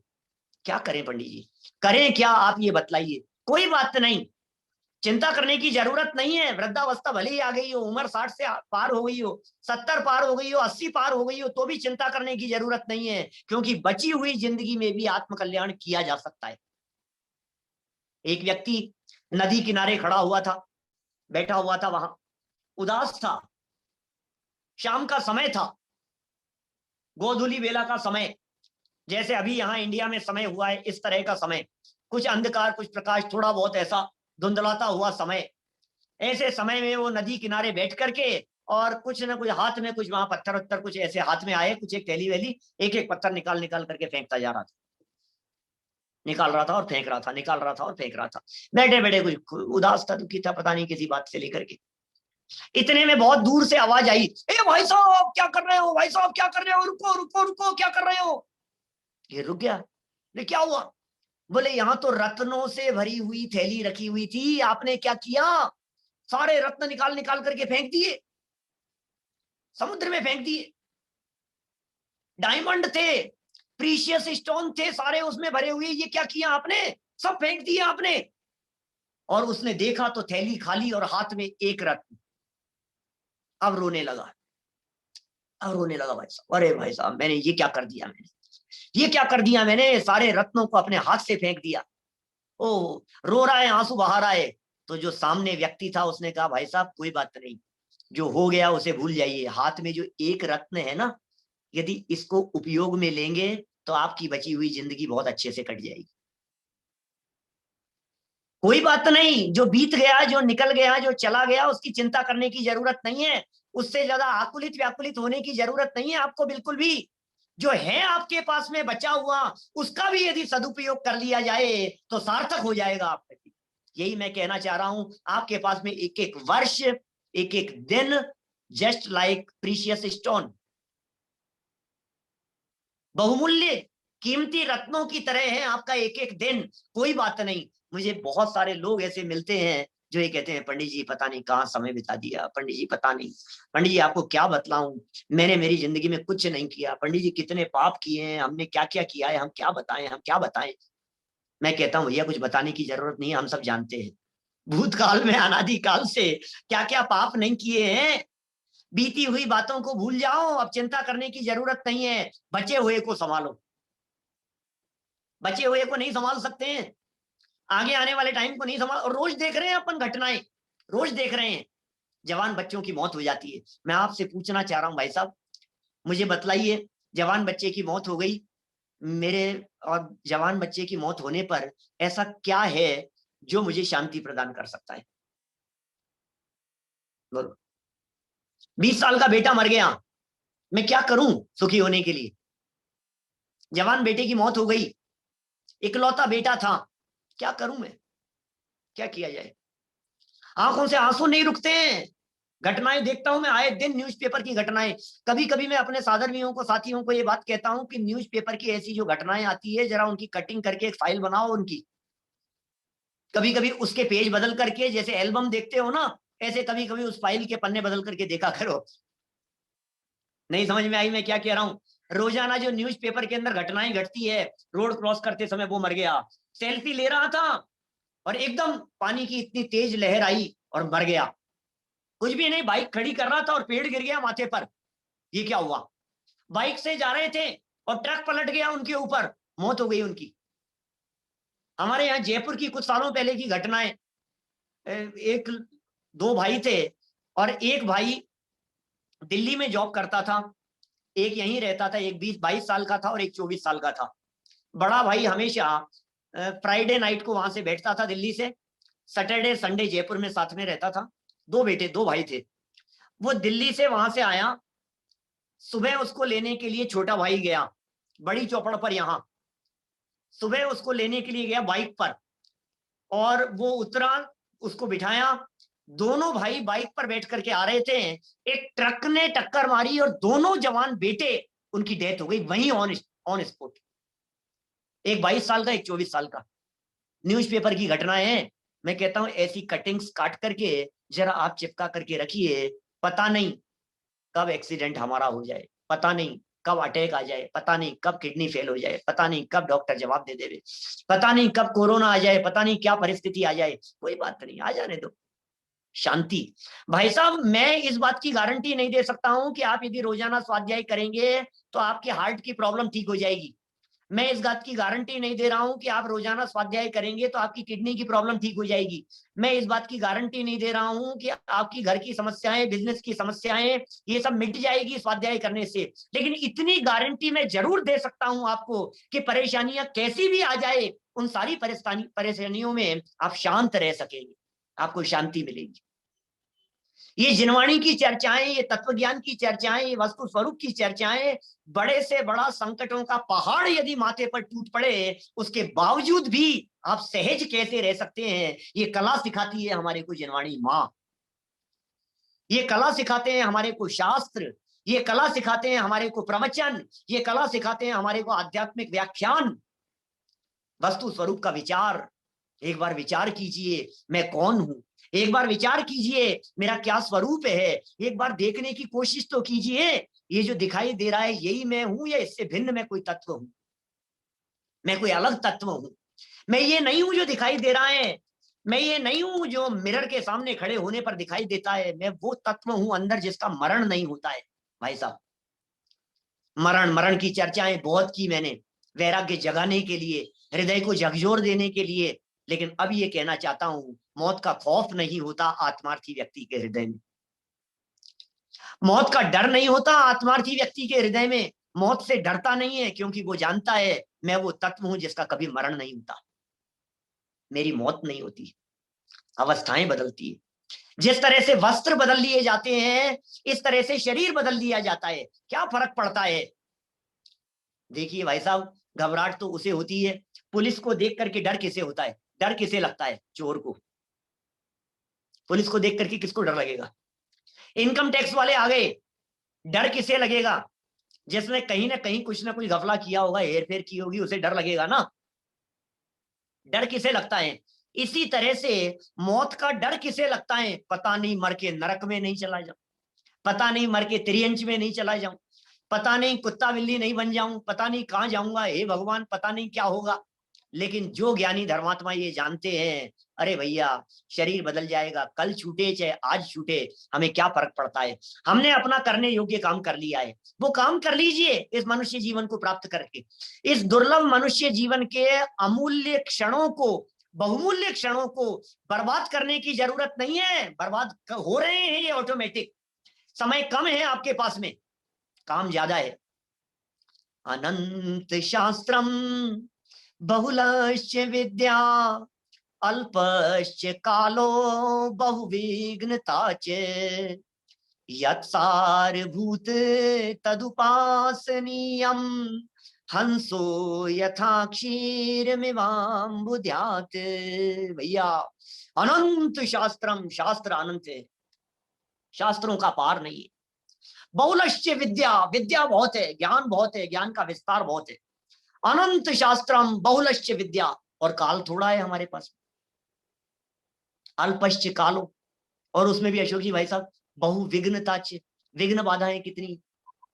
आज किसी का कॉल आ गया, आज किसी मीटिंग में अटक गए, आज किसी दूसरे काम में अटक गए, आज कोई दूसरा झमेला आ गया, आज तो यार मैं टाइम ही नहीं दे पाया, आज तो समय ही नहीं निकाल पाया, आज ऑफिस का प्रॉब्लम हो गई, आज घर में हो गया, बच्चे की तबीयत खराब हो गई, उसको हॉस्पिटल लेकर के जाना पड़ गया। पता नहीं, ये जो अनएक्सपेक्टेड बातें हैं हमारी लाइफ में, उनको तो हम गिनते ही नहीं है। हमने कल दिन भर का पूरा अपना शेड्यूल बना लिया, हमें पता थोड़ी ना है कि अचानक क्या काम आ जाएगा, हमें पता थोड़ी ना है कि हमारे पास में कितना टाइम। आप सोचिए जरा, आपके पास में 24 घंटे हैं कल, और 24 घंटे के अंदर आपने सोचा कि मैं इस समय 1 घंटे बैठ करके स्वाध्याय करूंगा। अब उस 1 घंटे के बीच में आपके किसी पुराने दोस्त का फोन आ गया, अब आपको पता थोड़ी नहीं था कि आधा घंटा खा जाएगा। बोलो, हाफ आवर उसके अंदर निकल जाएगा, आपको पता थोड़ी ना था। गप्पों में समय निकाल देते हैं, टाइम वेस्ट कर देते हैं, हमें पता ही नहीं है कहाँ कहाँ टाइम वेस्ट हो रहा है। मैं कहता हूं कभी कभी हमारी लाइफ का 90% टाइम अनप्रोडक्टिव ऐसा वेस्ट जा रहा है जिसका संबंध हमारे लौकिक जीवन से भी नहीं है, लौकिक जीवन से भी नहीं है। मैं आपसे पूछ रहा हूं, पूरे दुनिया भर में कोरोना की रिपोर्ट आपके लौकिक जीवन से संबंधित है क्या? हम क्यों देख रहे हैं? न्यूज चैनल्स, न्यूज पेपर्स, दोस्तों के साथ में गप्पे लड़ाना, कोई पुराना दोस्त आ गया हमारे घर पर, नाइट स्टे किया है, रात को कब 1-2 बज जाते हैं बातें करने में, पुरानी बातें, कॉलेज टाइम की बातें करते हुए, हमें पता ही नहीं लगता है कब टाइम निकाल देते हैं। हम फोन पे बात कर रहे हैं, और क्या हालचाल है, और क्या चल रहा है, और क्या ये वो सब, कर क्या रहे हो आप? कितना समय निकल जाता है। बहुलश्च विद्या अल्पश्च कालो, और बहुविघ्नता, उसमें भी विघ्न बाधाएं कम थोड़ी रहे। इसलिए कहते हैं यत् सारभूत तद उपासनीयम। इसलिए भैया जो सारभूत है उसकी उपासना करो, जो सारभूत है वही उपासना करने योग्य है, वही अंगीकार करने योग्य है, वही ग्रहण करने योग्य है। यत् सारभूत तद उपासनीयम हंसो यथा क्षीर में वम बुझाते। हंस जिस तरह से क्षीर नीर का विवेक कर लेता है, दूध को ग्रहण करता है, पानी को छोड़ देता है, उसी तरह से हम चैतन्य तत्व हैं, हम आत्म तत्व हैं। आराधना कीजिए, आराधना के मार्ग में लगिए, विराधना से बचिए, आराधना में समय लगाइए, चिंतन सही कीजिए, विचार सही कीजिए, परिणामों को बाहर से हटाकर अंतर में लाने का प्रयास कीजिए, अंतर स्वरूप को समझने का प्रयास कीजिए, अपने आप को जानने का प्रयास कीजिए। ये मनुष्य जीवन सारी दुनिया को जानने के लिए नहीं, अपने आप को जानने के लिए है। सबको जानता है लेकिन अपने आप को नहीं जान पाता, सबकी खबर रखता है लेकिन अपने आप की खबर नहीं रखता है। सबको तो जाना निज को न जाना, कैसा ज्ञान धारी तूने आपा न पहचाना। सबको जान रहा है, सबको जान रहा है। आपसे पूछे आप कौन है, बोलो, तो क्या कहेंगे? अरे भाई मैं संदीप शाह लंदन से। अच्छा, वेरी गुड, अच्छी बात है भाई साहब। आपको पता है आपको आपकी भी खबर नहीं। क्या आप कौन हो? मैं डॉक्टर संजीव गोधा। अरे भाई, न तुम संजीव हो न मैं संदीप हूँ। क्या समझ में आ रही है बात? हम दोनों आत्माएं, ये नाम तो बाद में रखा गया है। क्या इस नाम में कुछ दम नहीं है? दुनिया नाम नाम के पीछे भागे जा रही है, पैसे पैसे के पीछे भागे जा रही है, और ये पता ही नहीं है कि न नाम में दम है न पैसे में दम है। सारा पैसा आसार दिखाई देने लगता है जब जवान बच्चों की मौत हो जाती है। जब घर से अपना कोई परिचित चला जाता है, इकलौता बेटा चला जाता है, तो हमारे को सब कुछ आसार दिखने लगता है। ऐसे आसार पने में यदि कोई शांति देने वाला हो तो एकमात्र है जिनवाणी माँ। माँ की शरण में आ जाइए।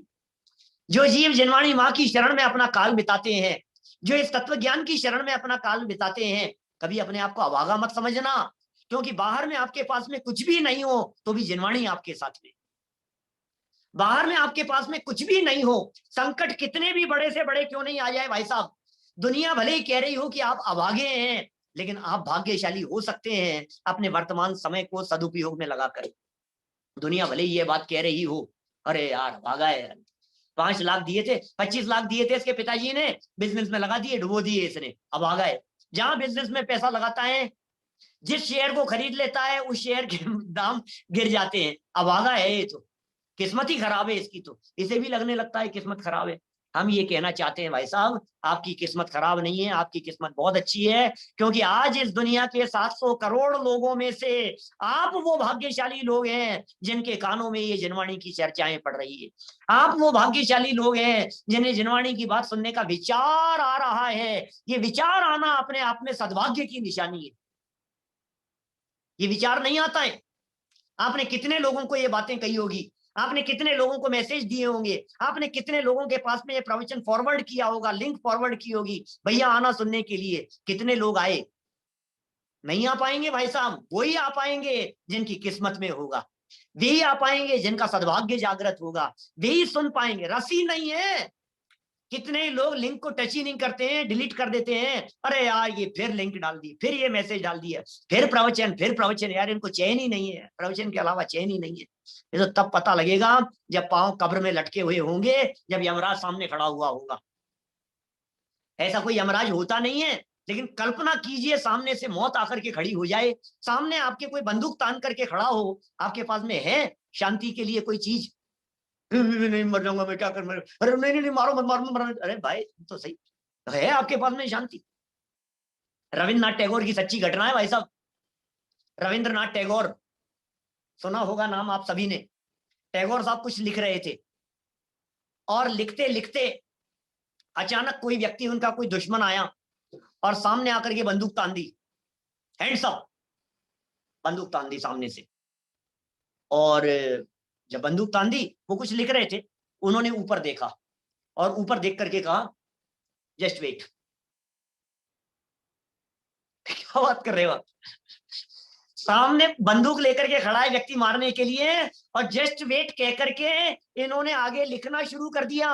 मैं आपसे ये कह रहा हूं, जब एक महापुरुष हिंदुस्तान का ऐसा हो सकता है जो अपने लेखन में इतना मशगूल हो कि सामने बंदूक ताने हुए व्यक्ति की भी घबराहट उन्हें नहीं है, तो जिनके पास में जिनवाणी है, जिनके पास में तत्व ज्ञान है, जिनके पास में वस्तु स्वरूप का विचार है, जिनके पास में अपने त्रिकाली ध्रुव आत्म तत्व का भान है, उन्हें दुनिया की कोई ताकत दुखी कैसे कर सकती है? ये सुखी होने का मार्ग है, ये शांति का मार्ग है भाई साहब।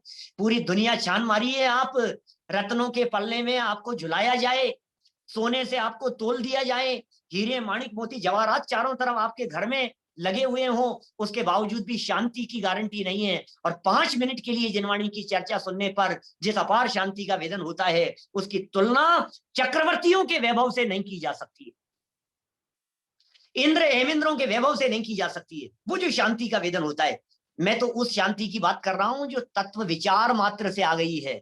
अभी तो आत्मा के अनुभव की बात तो कुछ और ही गजब की है। क्या जब निज आत्म अनुभव आवे, तब और कछु न सुहावे।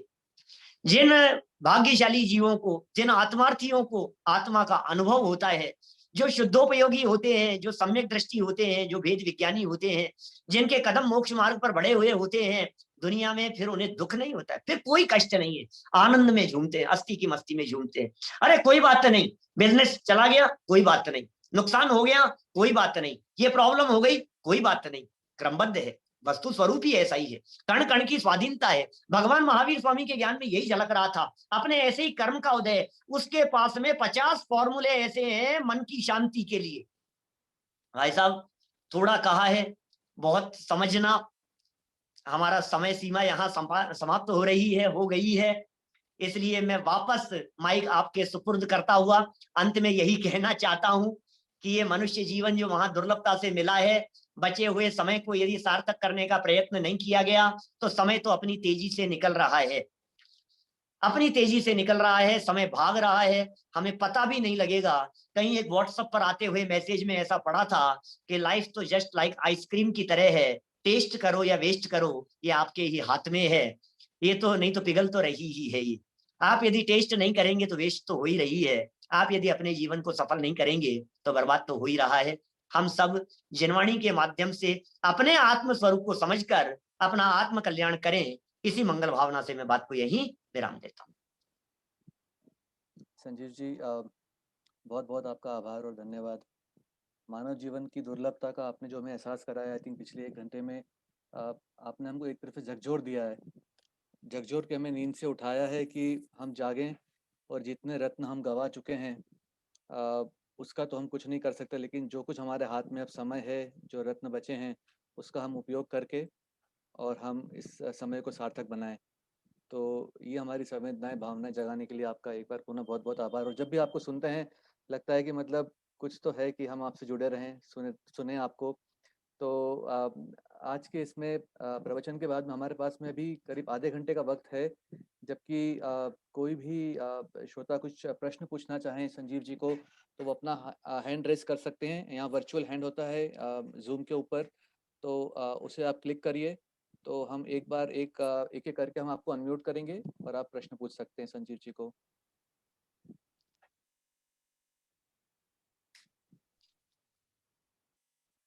बोलिए।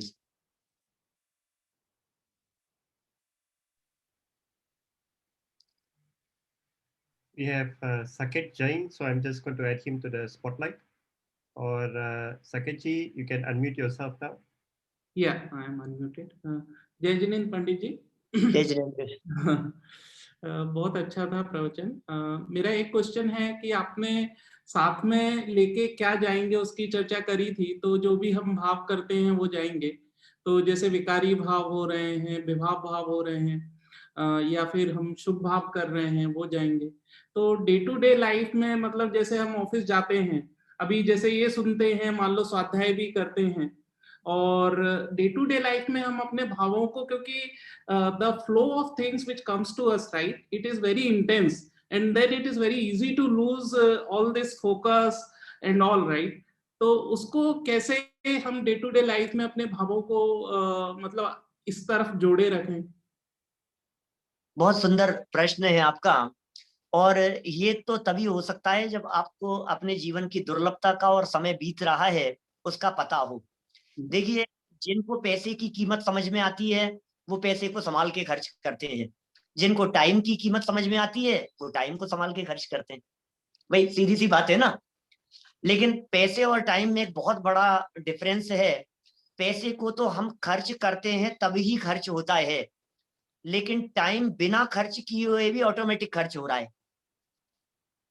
इसलिए बहुत ज्यादा अवेयर रहने की जरूरत है कि ये समय निकल रहा है, अपने हृदय को संभालने की जरूरत है कि भैया आज का दिन और निकल गया, आज का दिन और निकल गया। ज्यादा से ज्यादा यदि आप प्रवचन, सत्संग और सत्समागम के साथ में रहेंगे तो निश्चित तौर पर परिणाम लगे रहेंगे, और आपके परिणाम तो बहुत अच्छे हैं साकेत जी। तो आप तो यहाँ इंडिया शिफ्ट हो रहे हैं, ये तो बहुत, मैं तो अनुमोदना करता हूँ आपके भावों की, आपके परिणामों की, और जिस तरह से आप तत्वज्ञान के साथ में जुड़े हुए हैं। निश्चित तौर पर आपका जो ये प्रश्न था ये आपके लिए नहीं था, ये तो और लोगों के लिए था। तो अधिक से अधिक अपन अपना समय जिनवाणी के सानिध्य में बिताएं। मुझे मालूम है कुछ लोग यहाँ सामने से ये भी कह सकते हैं कि साहब कह तो दिया आपने जिनवाणी के साथ में बिताओ, बिजनेस नहीं करें क्या, परिवार को छोड़ दें क्या, बाबा जी बन जाए क्या, क्या करें, संन्यास ले लें क्या, हम करें क्या। अरे भाई, आप जहां रहते हैं आप बिजनेस को न्याय नीति पूर्वक कर सकते हैं, आप ईमानदारी पूर्वक काम कर सकते हैं, आप हर समय अपने परिणाम अच्छे रख सकते हैं। धर्म परतंत्रता में नहीं होता, धर्म पराधीनता का नाम नहीं है। आप यदि गाड़ी में सफर कर रहे हैं, आप यदि ट्रेन में सफर कर रहे हैं, आप यदि लोकल ट्रेन में सफर कर रहे हैं, आप यदि फ्लाइट में सफर कर रहे हैं, आप यदि बस में सफर कर रहे हैं, आप यदि घर में बैठे हुए हैं, आप यदि शॉप पर बैठे हुए हैं, आप यदि ऑफिस में हैं, जहां आप बैठे हुए हैं वहां यदि आप अपने परिणामों को संभालने की और उन पर निगाह डालने की कोशिश करेंगे तो हर जगह पर संभला जा सकता है। एक्स्ट्रा टाइम निकालने की जरूरत नहीं है। एक्स्ट्रा निकालते हैं वो तो बहुत अच्छा है, लेकिन एक्स्ट्रा यदि नहीं भी निकल रहा है तो बाइक तो चला रहे हैं, गाड़ी तो चला रहे हैं, ड्राइव तो कर रहे हैं, उस समय क्या कर रहे हैं आप? आपका मन, आपका दिमाग तो आपके साथ में है। आप गाड़ी चलाते चलाते एक प्रवचन साथ में नहीं लगा सकते हैं, उसमें सुनते सुनते नहीं जा सकते हैं।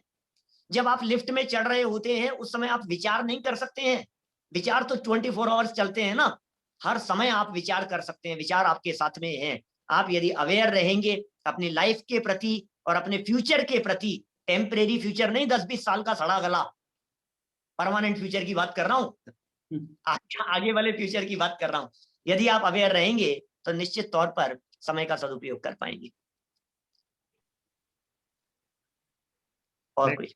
Next, we have Shweta Jain. We will add her.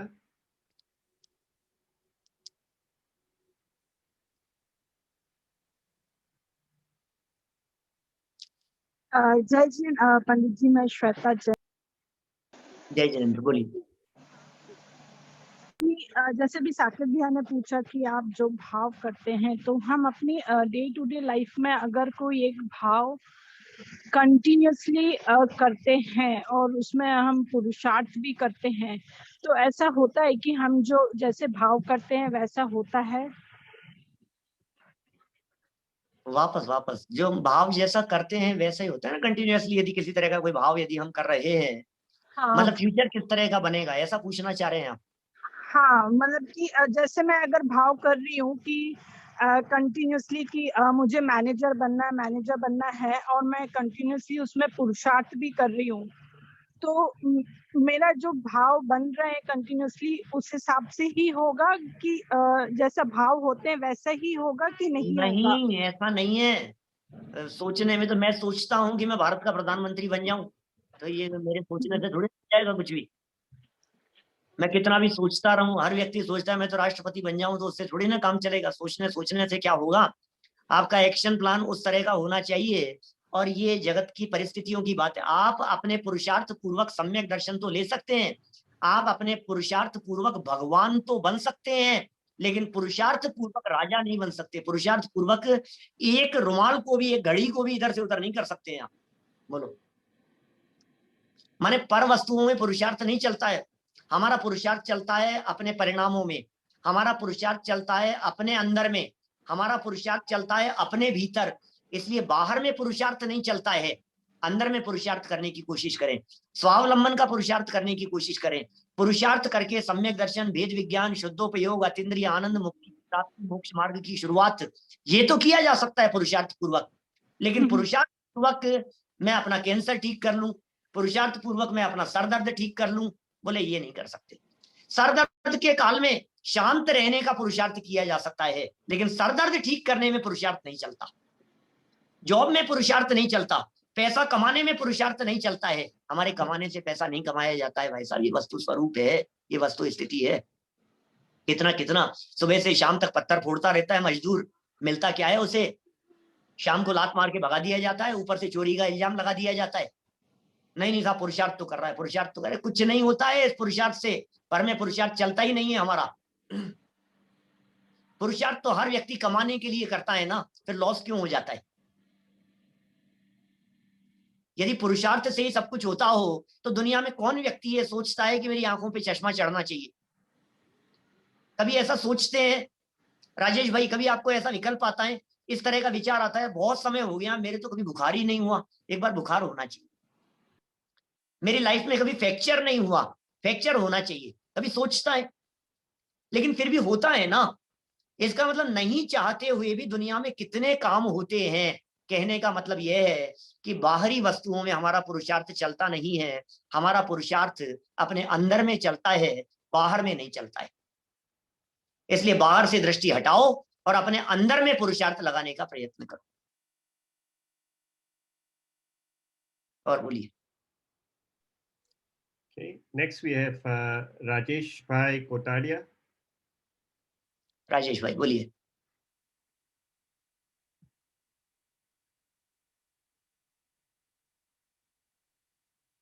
Rajesh Bhai, you have to unmute yourself. जी जय जिनेंद्र। जय जय।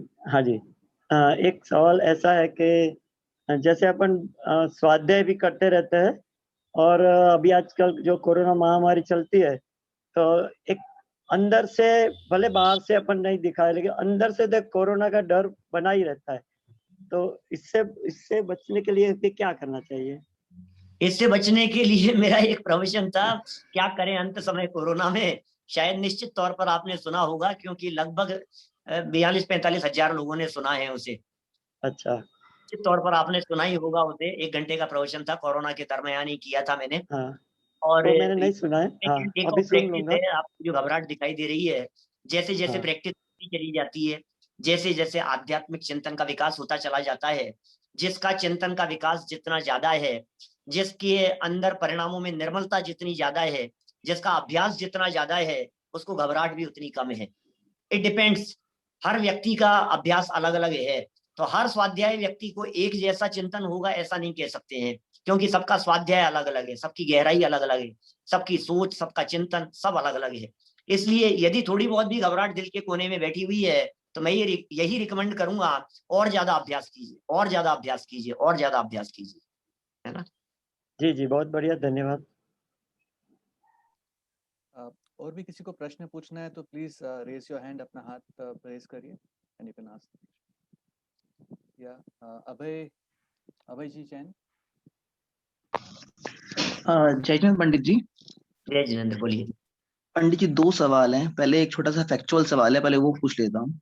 हाँ। आपने प्रवचन के स्टार्ट में बताया कि 608 प्राणी ऐसे लगती होते हैं, जीव ऐसे होते हैं जो निगोद से निकल के बाहर आते हैं एक इंद्रिय में।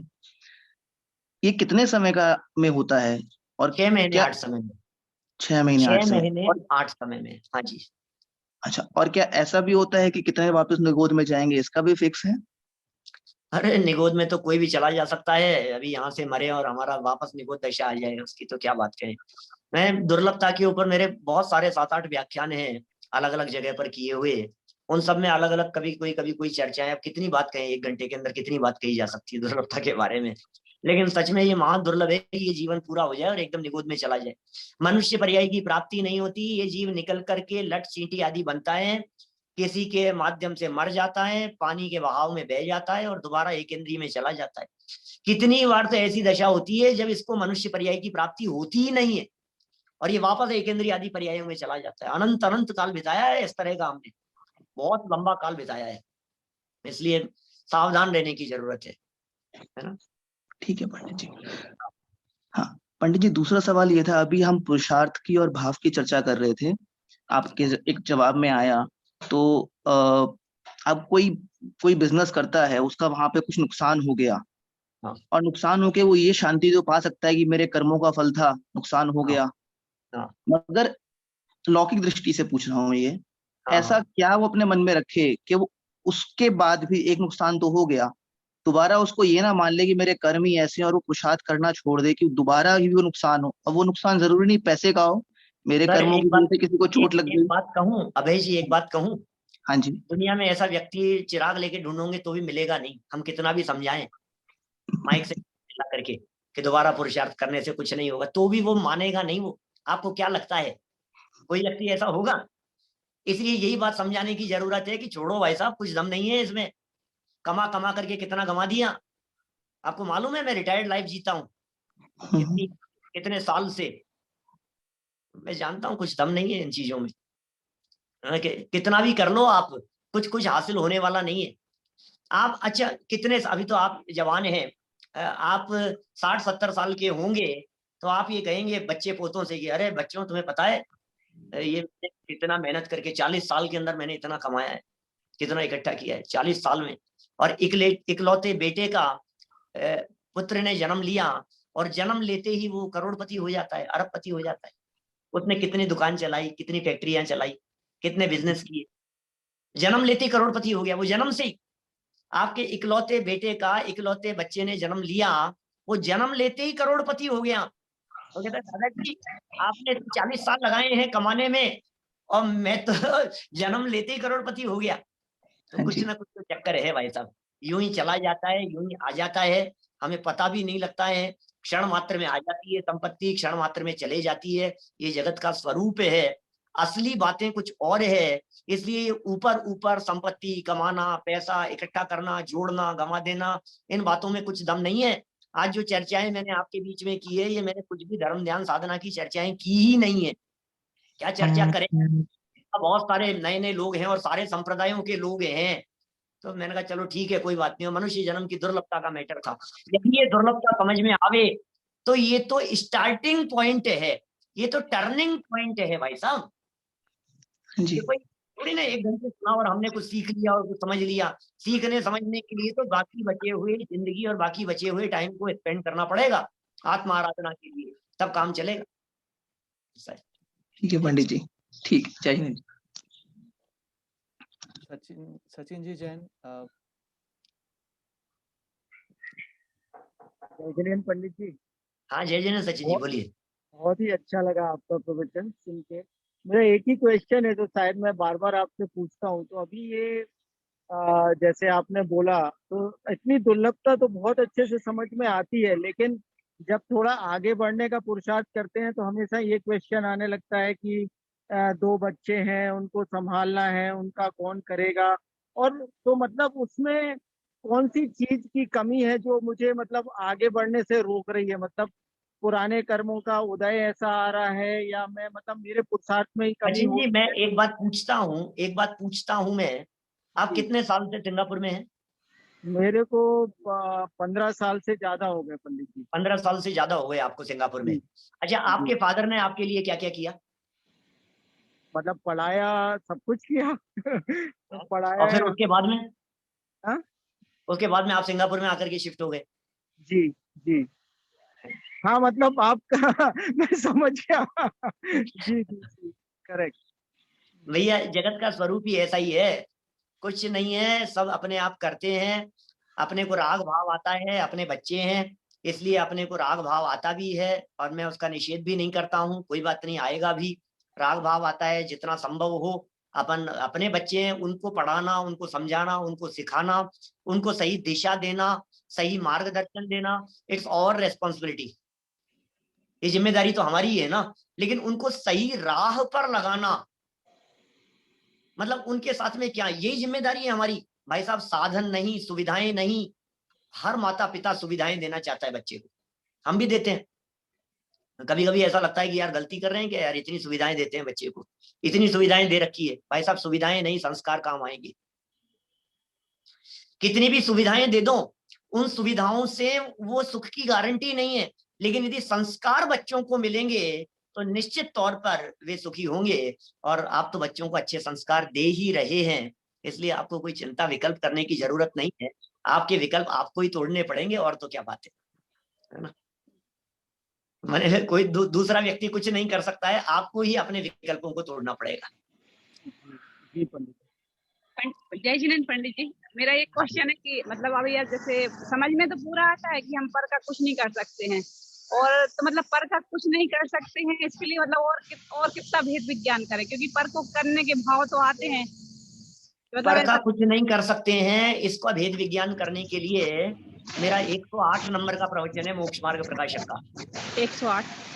हाँ, वेद विज्ञान के लिए मैं शॉर्ट में, यहाँ बहुत सारे साधर्मी लोग आज नए भी जुड़े हुए हैं, आपके सिंगापुर समाज के इतने लोग जुड़े हुए हैं, और यूट्यूब पर भी लगातार रहते ही हैं, खैर हमेशा 1000-1200 लोग। मैं ये कहना चाहता हूँ आपसे, पूरे डे टू डे लाइफ में प्रैक्टिस कैसे करें अपन। दिन भर में 2-4 घटनाएं कुछ ऐसी होती होंगी जो आपके मन माफिक नहीं होती होंगी। केनल भाई 2-4 बातें तो ऐसी होती होगी। कभी पावर कट ऑफ हो गया, आपके सिंगापुर में नहीं होता होगा कदाचित। कभी ऐसा होता होगा बच्चे ने पलट करके जवाब दे दिया। कभी ऐसा होता होगा मोबाइल हैंग हो गया।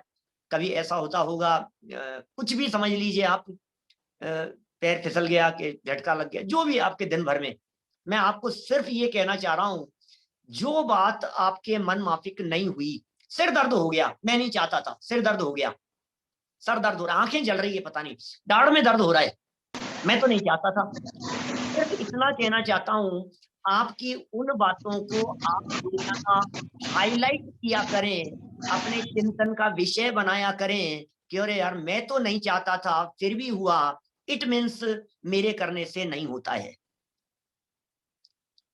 इट मीन्स मैं इसका करता नहीं हूं, इस पर मेरी चलती नहीं है, दांत हिलने लग जाते हैं, कान में मशीन लग जाती है, वृद्धावस्था आती है तो कैसी स्थिति हो जाती है। अभी तो रोज रोज हो रही है ना स्थिति। जवान लोगों से जब मैं बात करता हूँ आशीष भाई, आप जैसे लोगों से ही, तो बहुत सारे लोग मुझे ये बात कहते हैं, अरे पंडित जी पता नहीं, ऐसा लगता है जैसे तो कोई शरीर ही काम नहीं कर रहा है, ऐसा लगता है जैसे बुढ़ापा आ गया है, ऐसी ऐसी हालत दिखाई देती है। क्यों भैया, आपका शरीर है, आप संभाल करके चलो ना।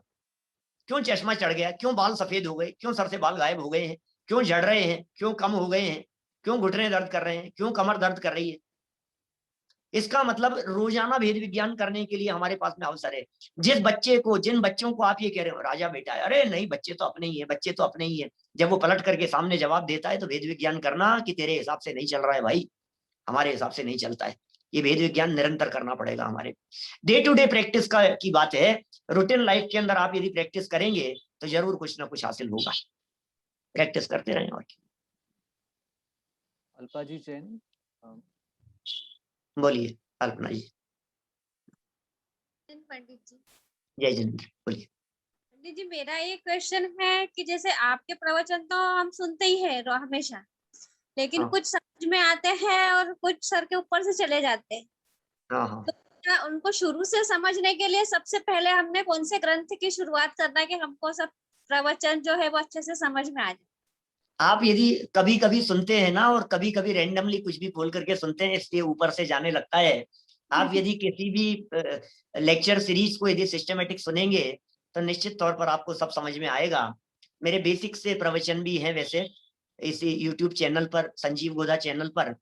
माने आप यदि बेसिक से पढ़ेंगे तो आपको बालबोध लेवल से भी वहां प्रवचन सीरीज मिलेगी, माने नमोकार मंत्र लेवल से, और बहुत लोगों ने उसे फॉलो किया है।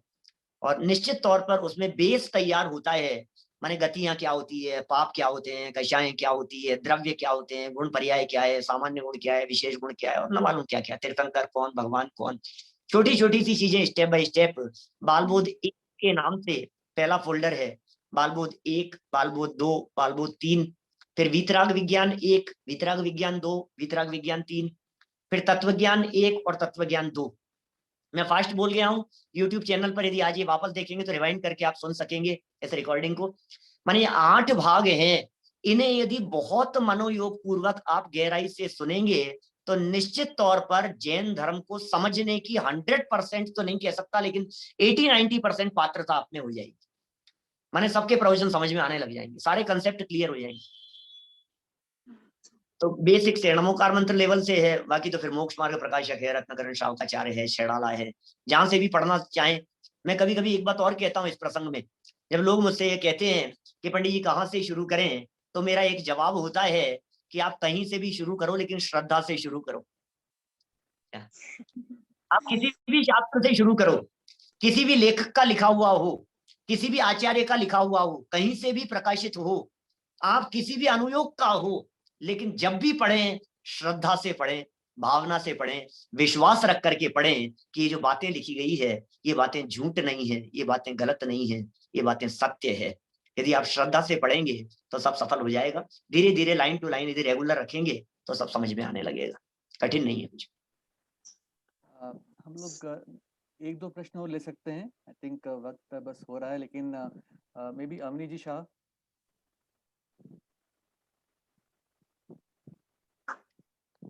आप अनम्यूट कर लीजिए अपने आप को, अवनी जी।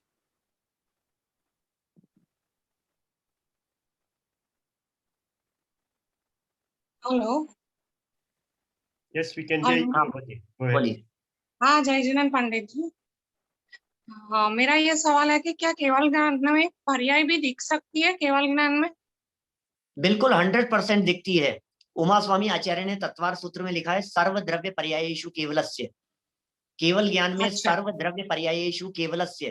तत्वार सूत्र महाशास्त्र समस्त जैन परंपरा के सारे जितने भी अपने डिविजन्स हैं, सब डिविजन्स हैं, सब में स्वीकार किया जाता है।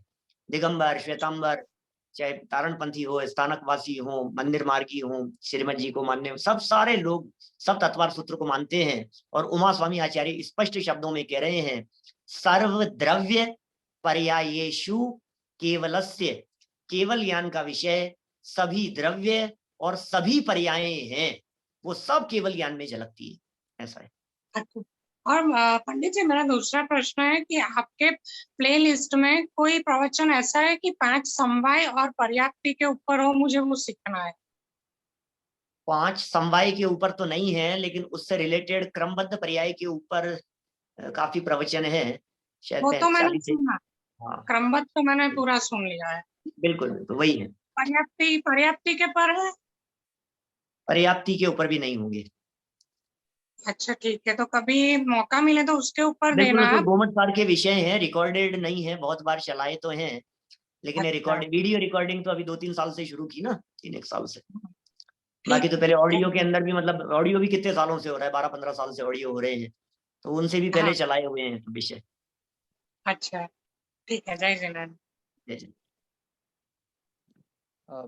बस वक्त हो रहा है, तो कोई और अंतिम प्रश्न तो हम एक ले सकते हैं, यदि किसी को कोई जिज्ञासा हो तो। Any one last question? और यदि नहीं है तो आई थिंक हम लोग we are just good in time. तो इसके पहले कि मैं परेश भाई को बुलाऊं आज के समापन के लिए, संजय जी बहुत बहुत धन्यवाद आपका आज के लिए। आपने हमको बहुत अच्छे से मानव जन्म की दुर्लभता के बारे में बताया, और साथ ही कल के जो कल का हमारा टॉपिक है, सबको बताना चाहते हैं कि कल हमारा टॉपिक समूह शरण की यात्रा का है, और संजीव जी हमको कुछ स्लाइड्स के साथ में समूह शरण का अनुभव करवाएंगे, ताकि हम सबके भाव जगें कि हमारा जीव जल्दी से वहाँ पहुँचे, जल्द से जल्द, और हमें उसका आनंद और लाभ मिले। तो ओवर टू परेश भाई फॉर क्लोजर। जी धन्यवाद, बहुत बहुत अनुमोदना। जय Jinendra, Sanjeev ji, big thank you. You spent a good hour and a half with Singapore Jain Religious Society, or a much bigger crowd today. You said a lot of things that will make us think tonight. I think when we go to sleep tonight, we will really have to think through, Kiki, how many overs are left in our life and how we want to live the remaining overs. I think that's a very, very meaningful parting thought. We have another 1.5 hours with you tomorrow, Sanjeev ji. We look forward to it. I request you to end today's session with the ending prayers, and once Sanjeev ji ends his today's session with the prayers, I will actually lift the unmute yourself restrictions, and all of you can then unmute yourself and say Jai Jinendra to Sanjeev ji before we end today's Zoom session. So the ending prayers, Sanjeev ji. निज निधि निज में बताई, यह अनंत उपकार है, उसके लिए जिन वाणी माँ को वंदना शत बार है, वंदना शत बार है।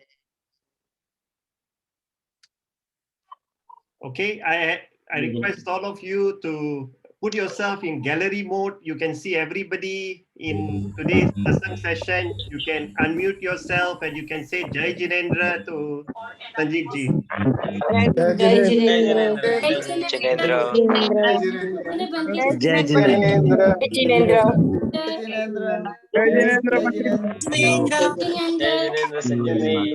We are looking forward to come to Samov Sharan tomorrow. जय जिनेंद्र पंडित जी। जय जिनेंद्र। बहुत अच्छा लगा पंडित जी। बहुत अच्छा।